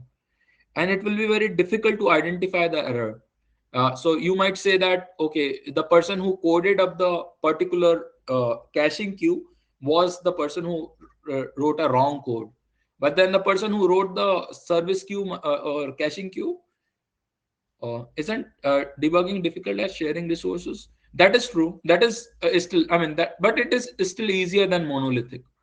Easier debugging than monolithic. That is true, Avijit. It is not as easy uh, as the microservices, but it is relatively easy. Now there might be people who will say that I was the requirements, I followed the requirements, and then people might have arguments even after building the system that what were the requirements.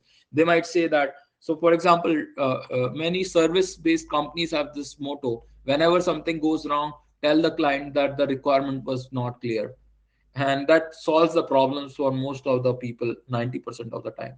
90% of the time they go to the client and say the requirement was not clear, and suddenly the discussion is different. Anyways, so that error identification might be hard but easier to debug because you know your service, you know how it is working. What else is an advantage of this? Any specific service can be scaled without scaling the whole application. It can save cost as well. Yes, that is true.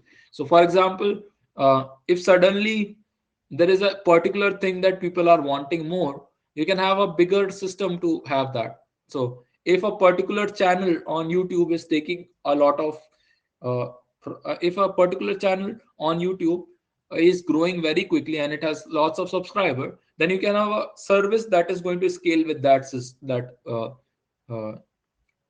that will scale with that channel. Okay. Is database not a service? Database is also a service. Yeah, it is also a service. But typically what happens is microservices have their own databases. So they will combine micro database into themselves. Okay.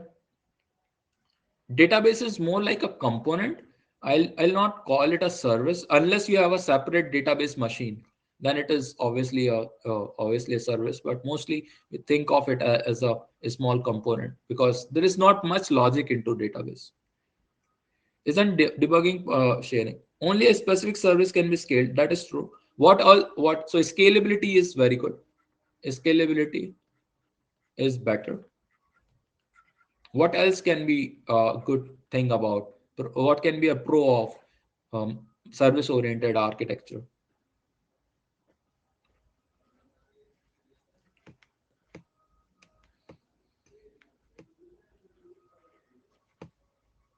We can integrate third party services. That is true. uh, you don't care whether the services are written by you, so I'll rather call it adaptability. So adaptability has many points. One is that you can have third party services. The other is you can have new technology that you can use. It is easy to switch to better service providers. Yeah, new technologies, better switching, all this is possible. And like it can happen in cloud, that is true. You can use cloud for this, and then scalability is not even a question. Tech stack agnostic, I have written here. New technology you can write. So new technology adaptability is there. So tech stack agnostic is also a point in here. So you don't care what is the tech stack as long as you are satisfying your API.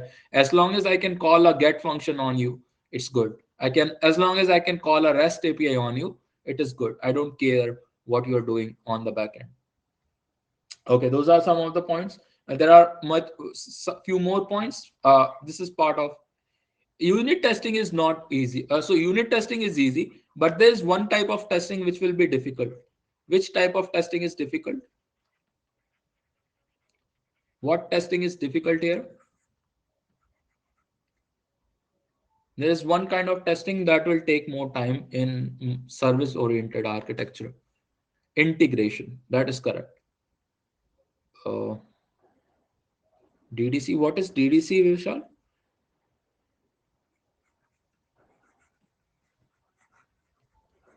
Integration. Development driven. Yeah, it is development driven. It is easy to maintain. Easy to maintain. Domain. Okay. Easy to maintain. Okay. Integration testing is difficult.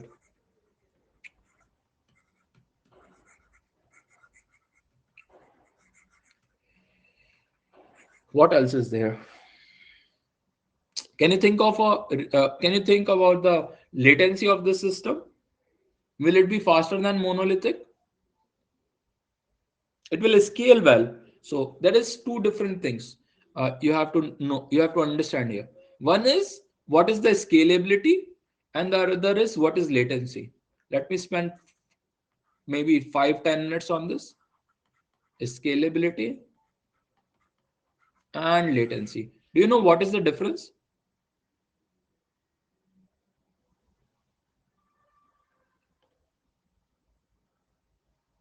Uh, Scalability and latency. I'll come to your question, Shanawaz.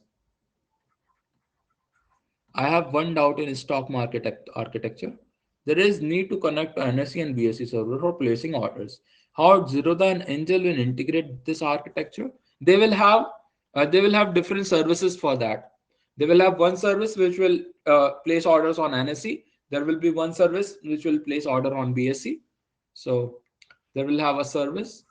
I'll call it NSE order, and there will be a service called it BSE order.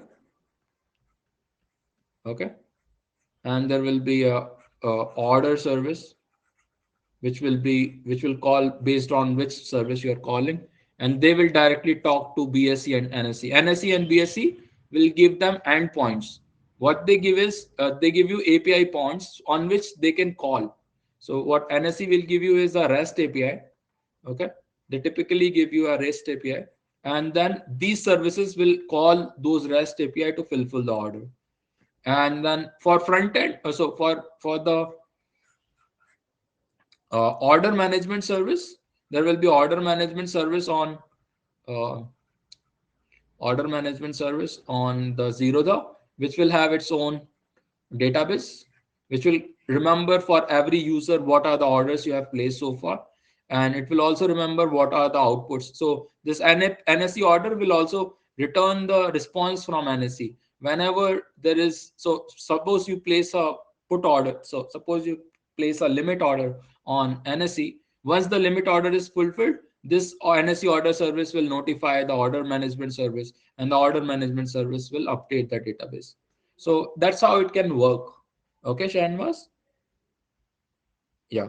So those of you who don't get it, don't worry about it. There will be points in this class where you will not get what I'm talking about, because you will not have context of what NSE, what BSE, what Zerodha, and what Angel is. So don't worry about it. It's part of learning. There will be parts where you will not get it, and there will be your questions where you will have context about it, and other people will not get it. I will, whenever you have a doubt, you can ask, but don't take it very seriously if you don't understand a particular architecture. As long as you are understanding the overall, as long as you are understanding the overall theme of the lecture, you are in good shape. The better would be to revise this lecture once more after a few days of going through classes. Okay, let's talk about scalability and latency. What is latency? Can you write latency in one word? What is latency? Delay, response time.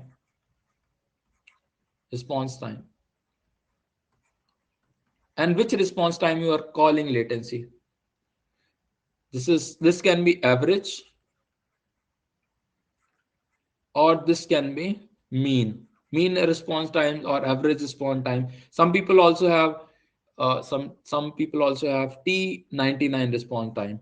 Okay, what is the response time? Oh, I will discuss that. Data sent and received travel time.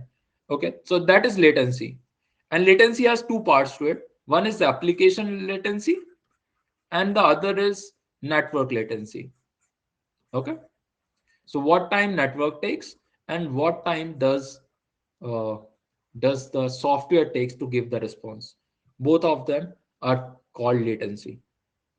There is also app latency. Yeah, app latency is data science, and so app latency is how much calculation it needs to respond, how much time it will take to collect the responses from different services and send it back.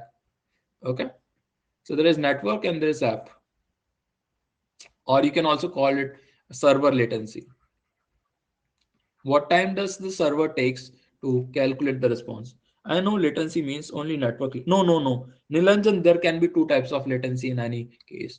You can, so for example, on your system also, suppose I am downloading something from the internet, it might take like 2 seconds to get thing from the internet, but it might also take like 10 milliseconds on my computer to render it on my computer. So that difference is also important. Okay, for example, for example, if you have used lead code, a lead code is a good example of this. When you send your code to the lead code, there will be some time that it will take for your code to go from your computer to the server. That is called as network latency. But when your code is on the server, the code will run on the test cases for some time, and that time which it takes is called as network app latency or server latency. Okay, so there are two latencies that I'm talking about: the time it takes to run on the computer and the time it takes to travel on the network. Latency depends on bandwidth. Yes, true, Vishal, that is true. So those are the two types of latencies. And you are generally talking about the average time it takes to give a response, or mean time that it takes to give a response.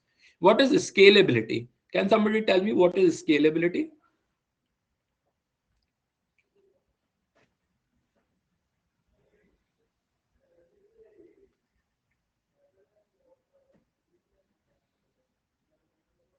Expanding a app, what does that mean?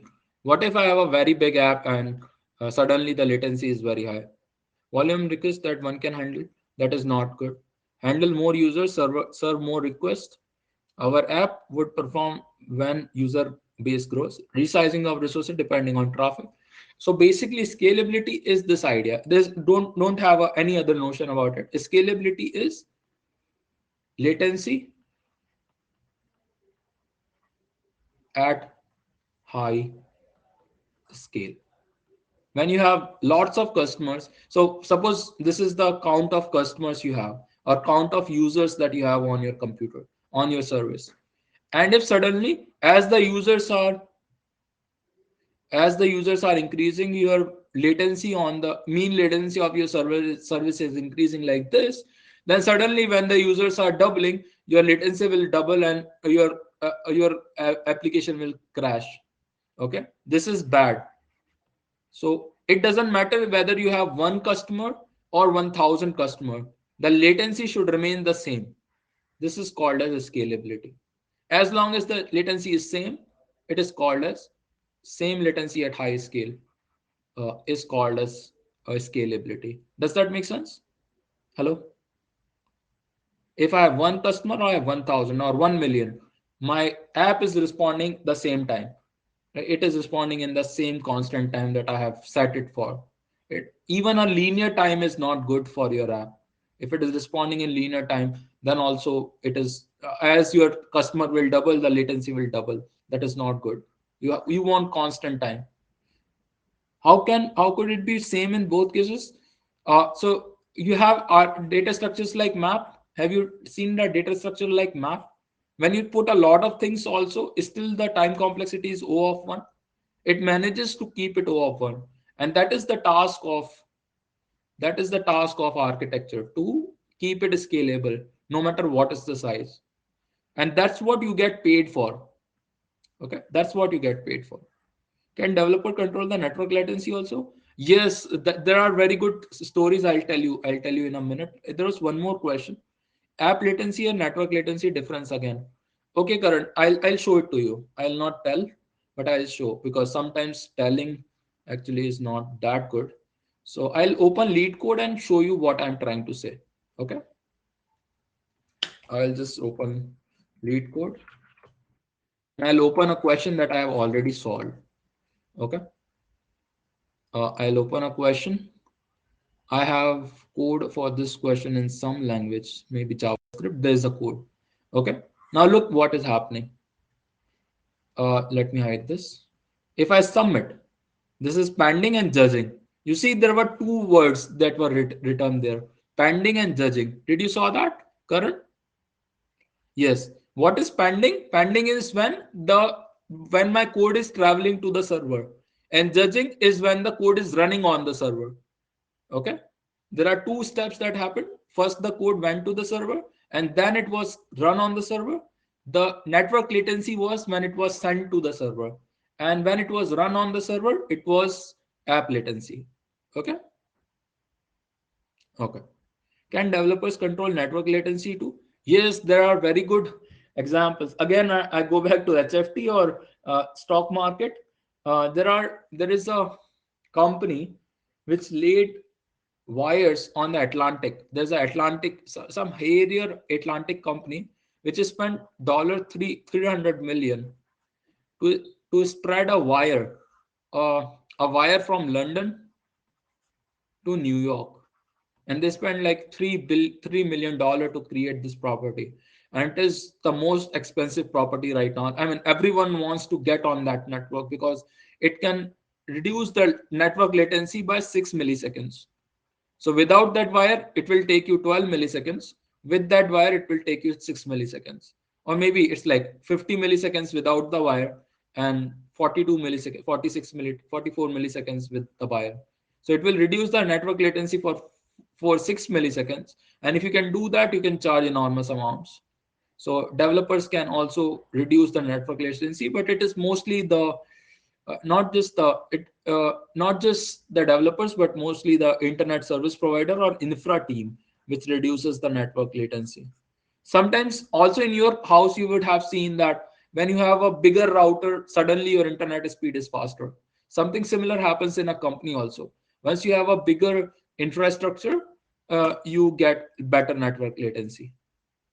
Okay, LAN versus Wi-Fi, exactly.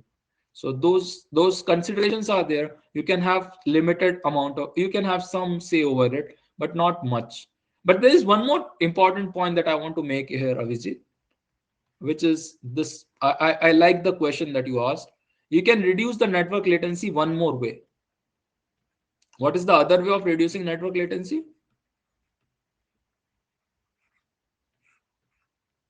What?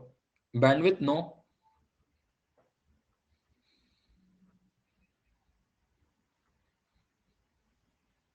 Another way of reducing distributing? No. Geolocation? No. There's one way that is very much in the arms of coders. Every developer can do it.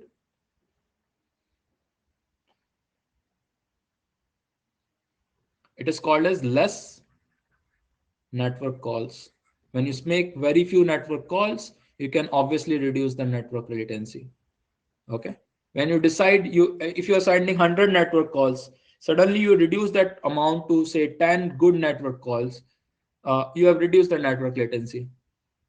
Does that make sense? You have a service which is making like 100 calls to everyone, and suddenly you decide, okay, I'm going to cut down on the network latency. You make less number of API calls.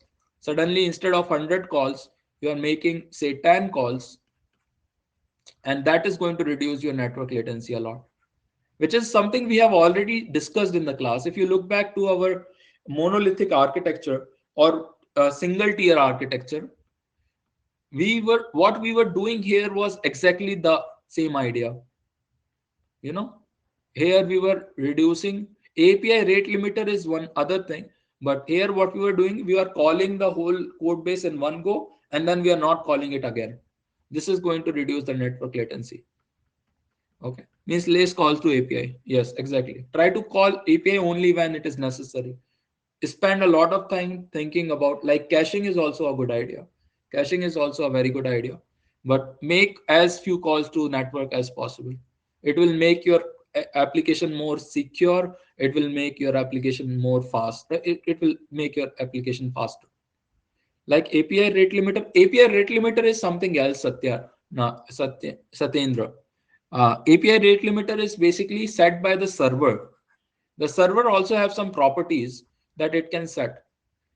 It can decide how many open connections can be there at a single time. Okay, you can decide, say, I will only have 100 open connections. Similar to a person, like a person can only talk to one person on phone at a time. Some customer service agent can talk to two people, but not more than that. Ideally, you will talk to one person. Similarly, a server can talk to maybe a limited number of clients at a time, and then it can decide how many requests you can make on my server. If you are making more than those requests, I am going to limit you from my server. So those are the things called as API rate limiter. Okay, these are server's property, not the client's property, or the service customer's property. Service customer don't have a property like that. Service customer would like to call as many times as it wants, but the server might say, I'm not going to accept more than this many API rates. Why pre-decide API rate? What if the sudden spike comes? uh, what if the sudden spike comes? Then the server will not accept that. Server will put it into a queue, and then try to fetch it from the queue. There will be a delay, but yeah, it will delay the open calls. It will put the request on the queue, and then it will work from there. Or it will start. What it does is it will start dropping some of the calls that are happening afterwards. What about e-commerce server? How do they handle lot request at a time? They have bunch of servers, and each server. So again, we are going to discuss in few minutes. Like this is one thing that is coming across in this case where you have services. There are services which are large enough, but again, there might be problems with the rates, and there will be problems with the latency. So there is another architecture that people are talking about, which is called as microservice architecture, which is what most of the apps that you see around you, most of the big apps that you see around you use microservice architecture. What it does is, what it does is, it has service for everything, for everything, everything. There are something called as Lambda services. Have you heard about Lambda services? So yeah, Amazon provides Lambda services. What it does is it's a single function that you write. It's a single function that you write as a service, and that function runs on its own. Yeah, yeah. You have heard about Lambda functions, but there is also a Lambda service on AWS. And what it does is it just runs on a serverless system, and it keeps on solving. So you can think of, people have come to a point where they have a function as a service, not just an object or a collection of objects. So it can be as small as a function. That's what a microservice is. It can be very small. What about e-commerce service? Yeah. So now you can divide your architecture into many services, basically a function. Like EC2, it's different from EC2, Ekta. EC2 is, again, you are talking about a machine that is going to run the code that you are sending. But Lambda is basically a piece where you can send off the code. It is very similar to lead code. In lead code, you send off your code and it takes care how it has to run the code. Something similar happens with Lambda also. You just write a function, send it off, and it will run on its own. You don't have to worry about creating. Does each microservice has its own DB? Yes, yes, exactly. That's correct. Microservice, service for everything with personal DB. Every service has a personal DB.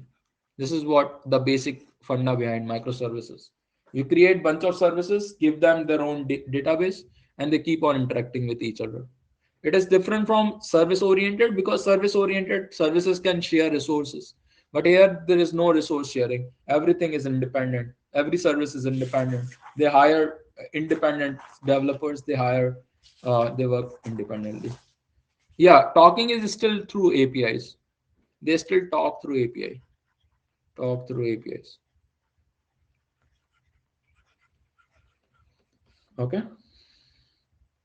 So now we can create microservice with single DB.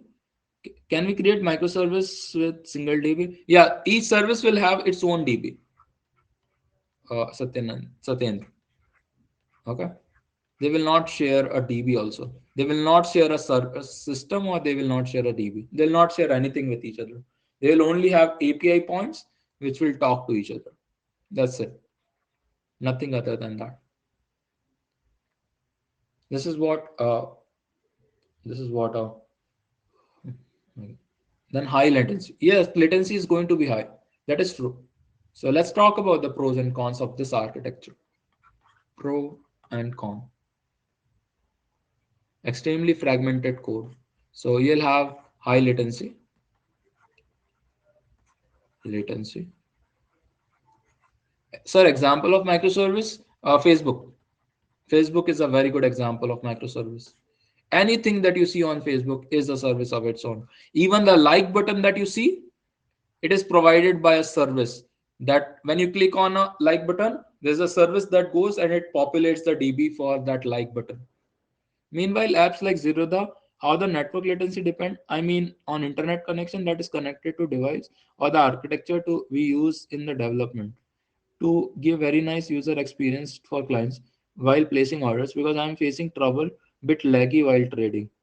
It I mean, internet connection that is connected to device, or the architecture we use on in the development. Both of them, Shanavas. It depends on both of them, but mostly it depends on architecture, and sometimes it also depends on the It also depends on the architecture of your provider. For example, BSE might not have a very good architecture. Okay. And then there is a rate limit for which Zerodha can use. I mean, so NEC might say that I will not let you call more than 100 times in a day. Or I mean, not 100. The number will be larger, but there will be a limit to what Zerodha can call, and then Zerodha will have to limit its user based on that. Like not owned by Facebook, it's different, sir. It's a different service. No, it is owned by Facebook. It is owned by Facebook, but it is run by a different team in Facebook. There will be a team called Like Team, okay, and which will make sure everything related to like button is taken care of. Whenever somebody clicks the like button, wherever they are clicking, this like button API, this like button service will take care of it. Okay, it is as small as that. Facebook is a good example. When you have a search bar will have at max 5 or 6 microservices attached to it. There will be a microservice which will search for people. There will be a microservice, even comment to, right? Yeah, exactly. You can look at each of these things, and at the back end, there will be a separate service for each one of them. Yeah.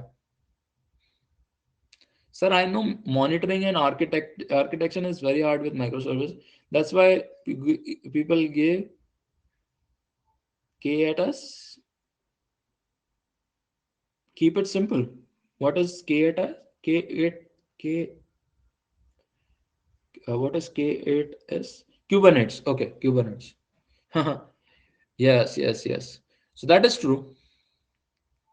So microservice is something which is not the ideal choice for any company, but it is not the most. I mean, every company don't think nobody wakes up in the morning and thinks I will use microservices at my in my company. The thing is, we don't have a better solution for scalability than microservices. The scale at which these companies are operating, yeah, it has higher latency. It has higher. It has higher network latency, to be sure. It has not higher network latency. It has higher maintenance cost.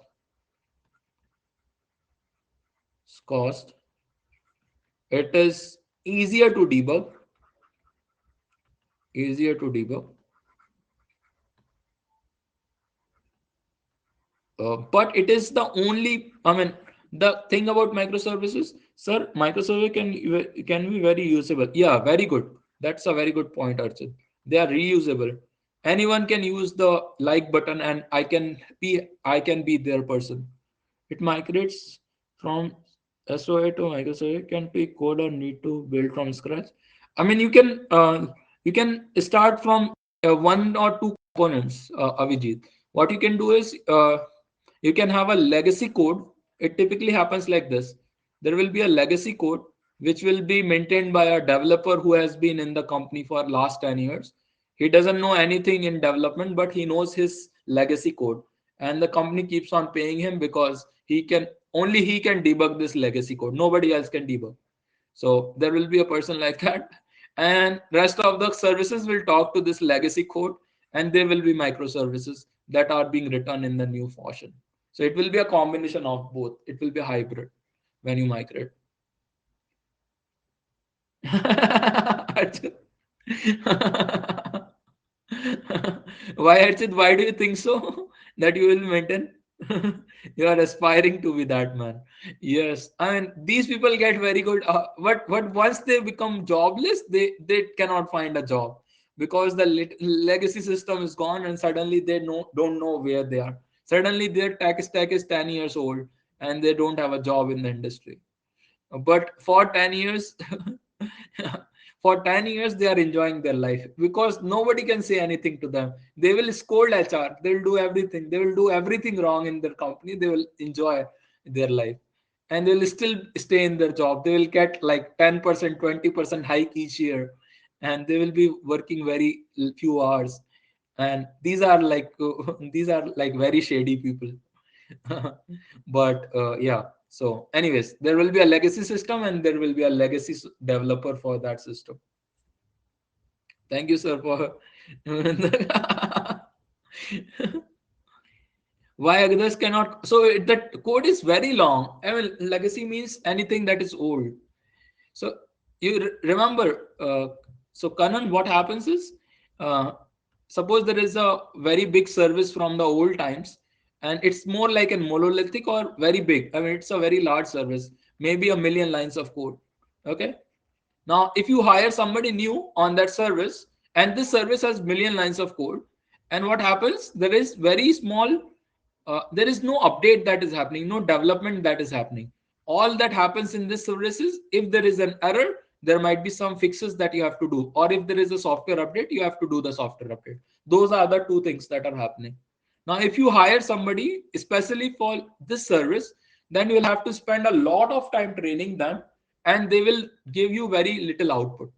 Okay, they will give you very little. So it doesn't make a business sense to teach somebody on that service because there is no development happening. But there will be somebody who has been in team for last 10 years, and he knows that he knows the service inside out. Now for this person, he does not have this learning curve because he already knows the service. So now what he can do is he can quickly correct the errors that are happening in the service. Okay, so that's why other people cannot comprehend the service. They can comprehend, but it will take a long time. It will cost a lot of. So it is not business. It is not practically possible. That is legacy means which is old. Old code is called legacy code. It is based on some old framework that is being built. For example, mainframe computers are old, and then there is a lot of mainframe work that is mainframe software that is available on IBM and etc. Now those are all legacy software, and people who are working on them don't develop new features. They typically just correct the system. Yeah. So, Archit, if you are looking for this legacy system consistently, then you can look at mainframe computers, mainframe software. You can learn COBOL, and then what you can do is you can join a company like IBM, and they will have a legacy system with a bank, and then you can stay in that company for rest of your career. Sir, I can wait for you and do legacy. Okay, Archit, that's also good. Anyways. So the code is reusable, but more importantly, it is most scalable. Most scalable. Lower downtime. That is also true. Lower downtime. So it's also called as available downtime. There's very low downtime. It's highly available. But there's one more thing. The maintenance cost is very high, and you need very smart people to maintain it. So again, going back to that slide, why do people pay somebody 4 crore or 1.5 crore per annum? Because they can maintain these complex systems that are changing all the time. This here is paid to people who can maintain these systems at a very large scale. Okay, so you will have to pay like because companies don't like paying somebody 4 crore, but there is only like 4 people in India who can manage that bigger system. So obviously all 4 of them will charge 4 crore per annum or maybe more than that. I mean, maintain or not maintain, monitoring and orchestration. That is true, Arjit. Avijit, I'm not saying maintain. It's called as management of the system, or orchestration of the system, or monitoring of the system is very hard, and there will be very few people who can do it correctly. So these people anyway you have to pay based on. I'm talking about microservice system, Avijit. I'm talking about microservices system, which is a very large system.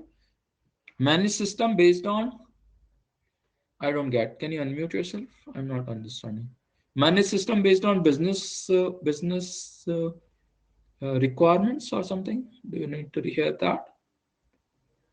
Yeah, business requirements. You have to manage the system based on the business requirement or based on the KPIs that I was talking about, based on the matrix that I was talking about.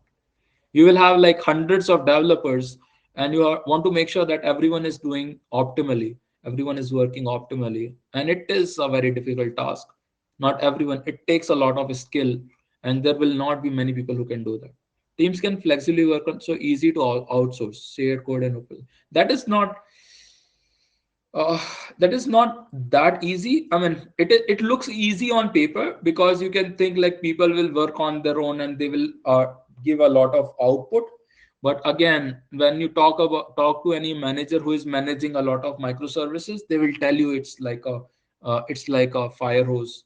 I mean, it's like drinking lava from fire hose. It's very difficult. Okay, so management is very difficult, and only skilled people can do it. Unskilled people cannot manage these microservices. It's difficult, and therefore it pays well. Is difficult. Therefore, it pays well to be a manager or maybe a team lead or maybe a staff manager in these services. Can there be multi-instance same micro? Yes, there can be.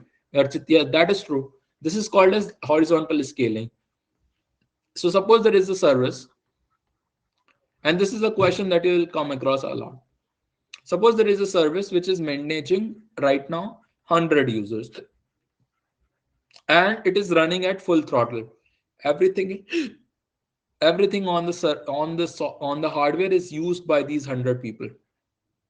Suddenly there are 200 users. Okay, this hardware has 16 gigs of RAM and it was running fine, but suddenly there are 200 users. You look at the system and decide that okay, I want 16 GB more. Then what you can do is you can install another 16 GB card in the same system, and you will have 32 GB, and suddenly you can service 200 users. But what if there are 400 or maybe 1000 users which come? Now suddenly you can your computer will not have that many memory cards. So what you will do is you will spun out different machines with 16 GB each, and you will have 10 machines which are running 16 GB hardware, and each of them will be serving 100 clients each. There will be a lot of code changes that you will have to do. You will have to make sure if a single client is calling two different machines, he is getting consistent. I mean, you will have to maintain consistency, etc. But that is the way you have to go about. So when you increase the data from when you increase the hardware capability from 16 GB to 32 GB, this is called as vertical scaling. You are increasing the capacity of your system from 16 GB to 32 GB. But when you are creating different systems altogether, this is called as horizontal scaling. In this, a single service is running across multiple servers. Here, a single service is running on one server itself. This is called as vertical scaling. Okay, does that make sense, Archit?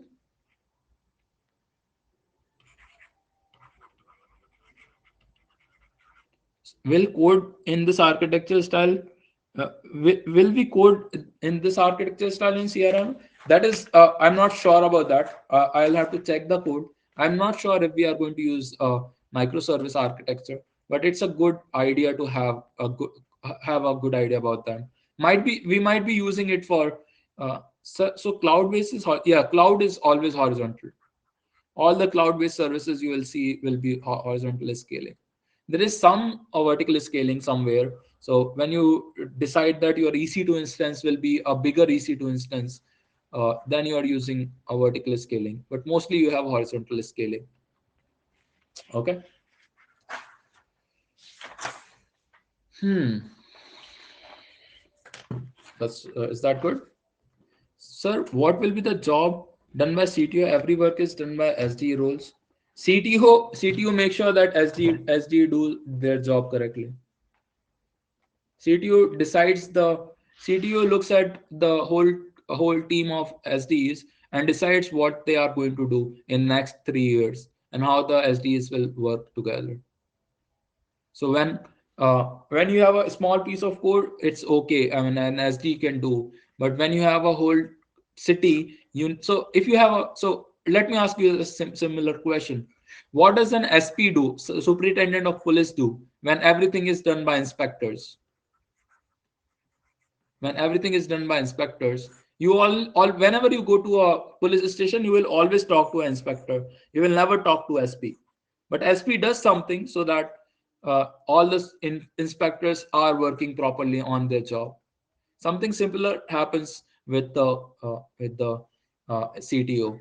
He makes sure that all the developers are working properly. There are multiple jobs that he has to do. He has to hire people. He has to manage them. He has to decide the processes that the company will follow. For example, somebody was asking about agile. So he'll decide whether the company will follow agile process, or whether it will follow watershed, or whether it will follow Kanban. All that is decided by CTO. He also decides what will be the appraisal policy.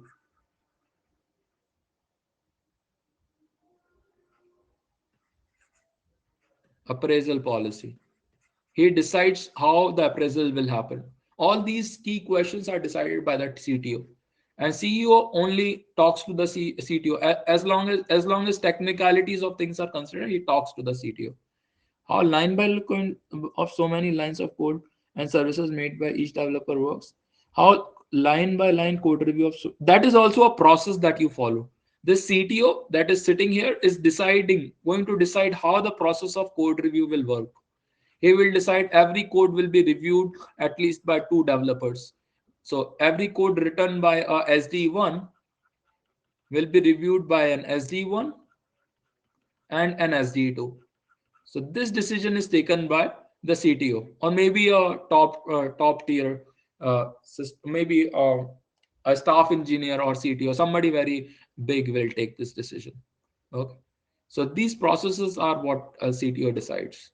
They have lots of work, and they are the most hardworking people in startups. If you see the startup CTO, they work like 70-80 hours per week very easily, and they have lots of knowledge. Yeah, nice.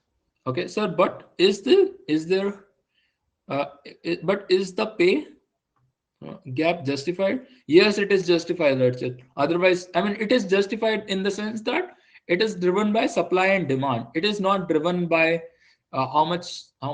This is driven by supply and demand. There is a huge supply for SDEs, but there are very few people who can do the work of a CTO. So that's the difference. Therefore, it is justified. Supply is very high, and as the supply is reducing, sorry, this is called as demand. This is demand. As the demand is increasing and the supply is reducing, the price will keep on increasing for the person.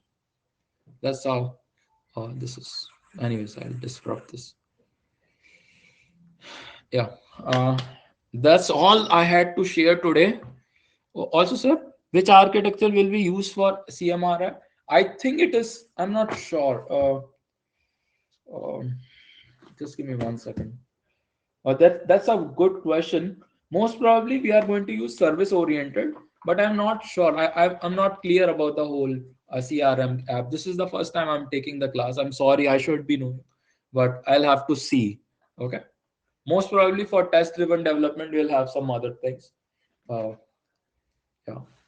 Or it is either monolithic or it is SOA, but it is not certainly microservices. That is for sure. We will have a MongoDB based database, and we'll have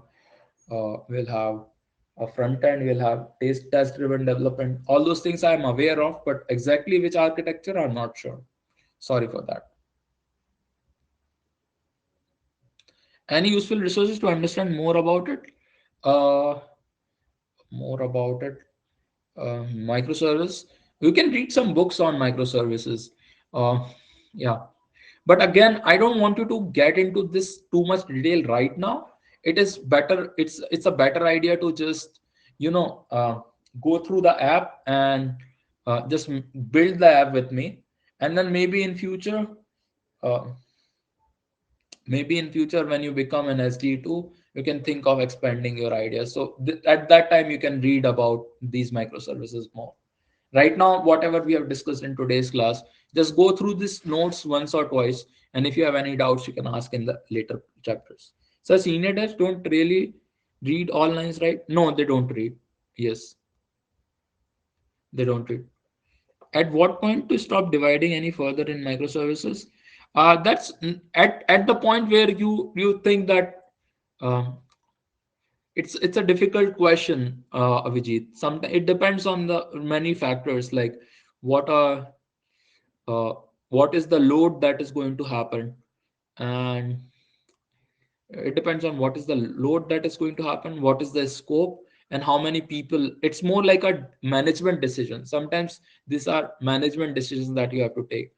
Okay, really uh, it's not really a developer decision. Okay, and useful. So senior dev don't really read all lines, right? They don't read. Yeah, if they start reading, they will have to spend like 200 hours per week on just reading code. They cannot do it, or maybe 1,000 hours per week on just reading code. Right? It is not possible. They just they just design the overall architecture. It's like saying, what if the architect or the city planner is going to lay the brick for the house? He is not going to lay the brick for each house. He will just design the overall architecture of the city, and the workers will lay the bricks, and sooner or later the city will be built. Okay, that's how Archit it happens. They just merge. They just merge. That is true. Okay. Any other questions? Any other quick questions? Vivek, are you back? Sir, tomorrow due to office, I won't be able to join the session. I will watch the recording later in the evening. Yes, Karan, that's okay. Just if you have any questions, you can ask during the next class, or you can message me on WhatsApp also. You have my number. Yeah, startups usually opt for service oriented. Sometimes they also opt for monolithic. Mostly they opt for service oriented architecture because it's easier to transition from here to microservices. Many of the startups have a dream that they will become unicorn, so they start from SOA. Yeah. Okay. So today we didn't write even a single line of code, but still we discussed a lot of details about coding. So this is similar to what SD3 does. He talks about code all day long, but he never writes a piece of code. Okay. Yeah.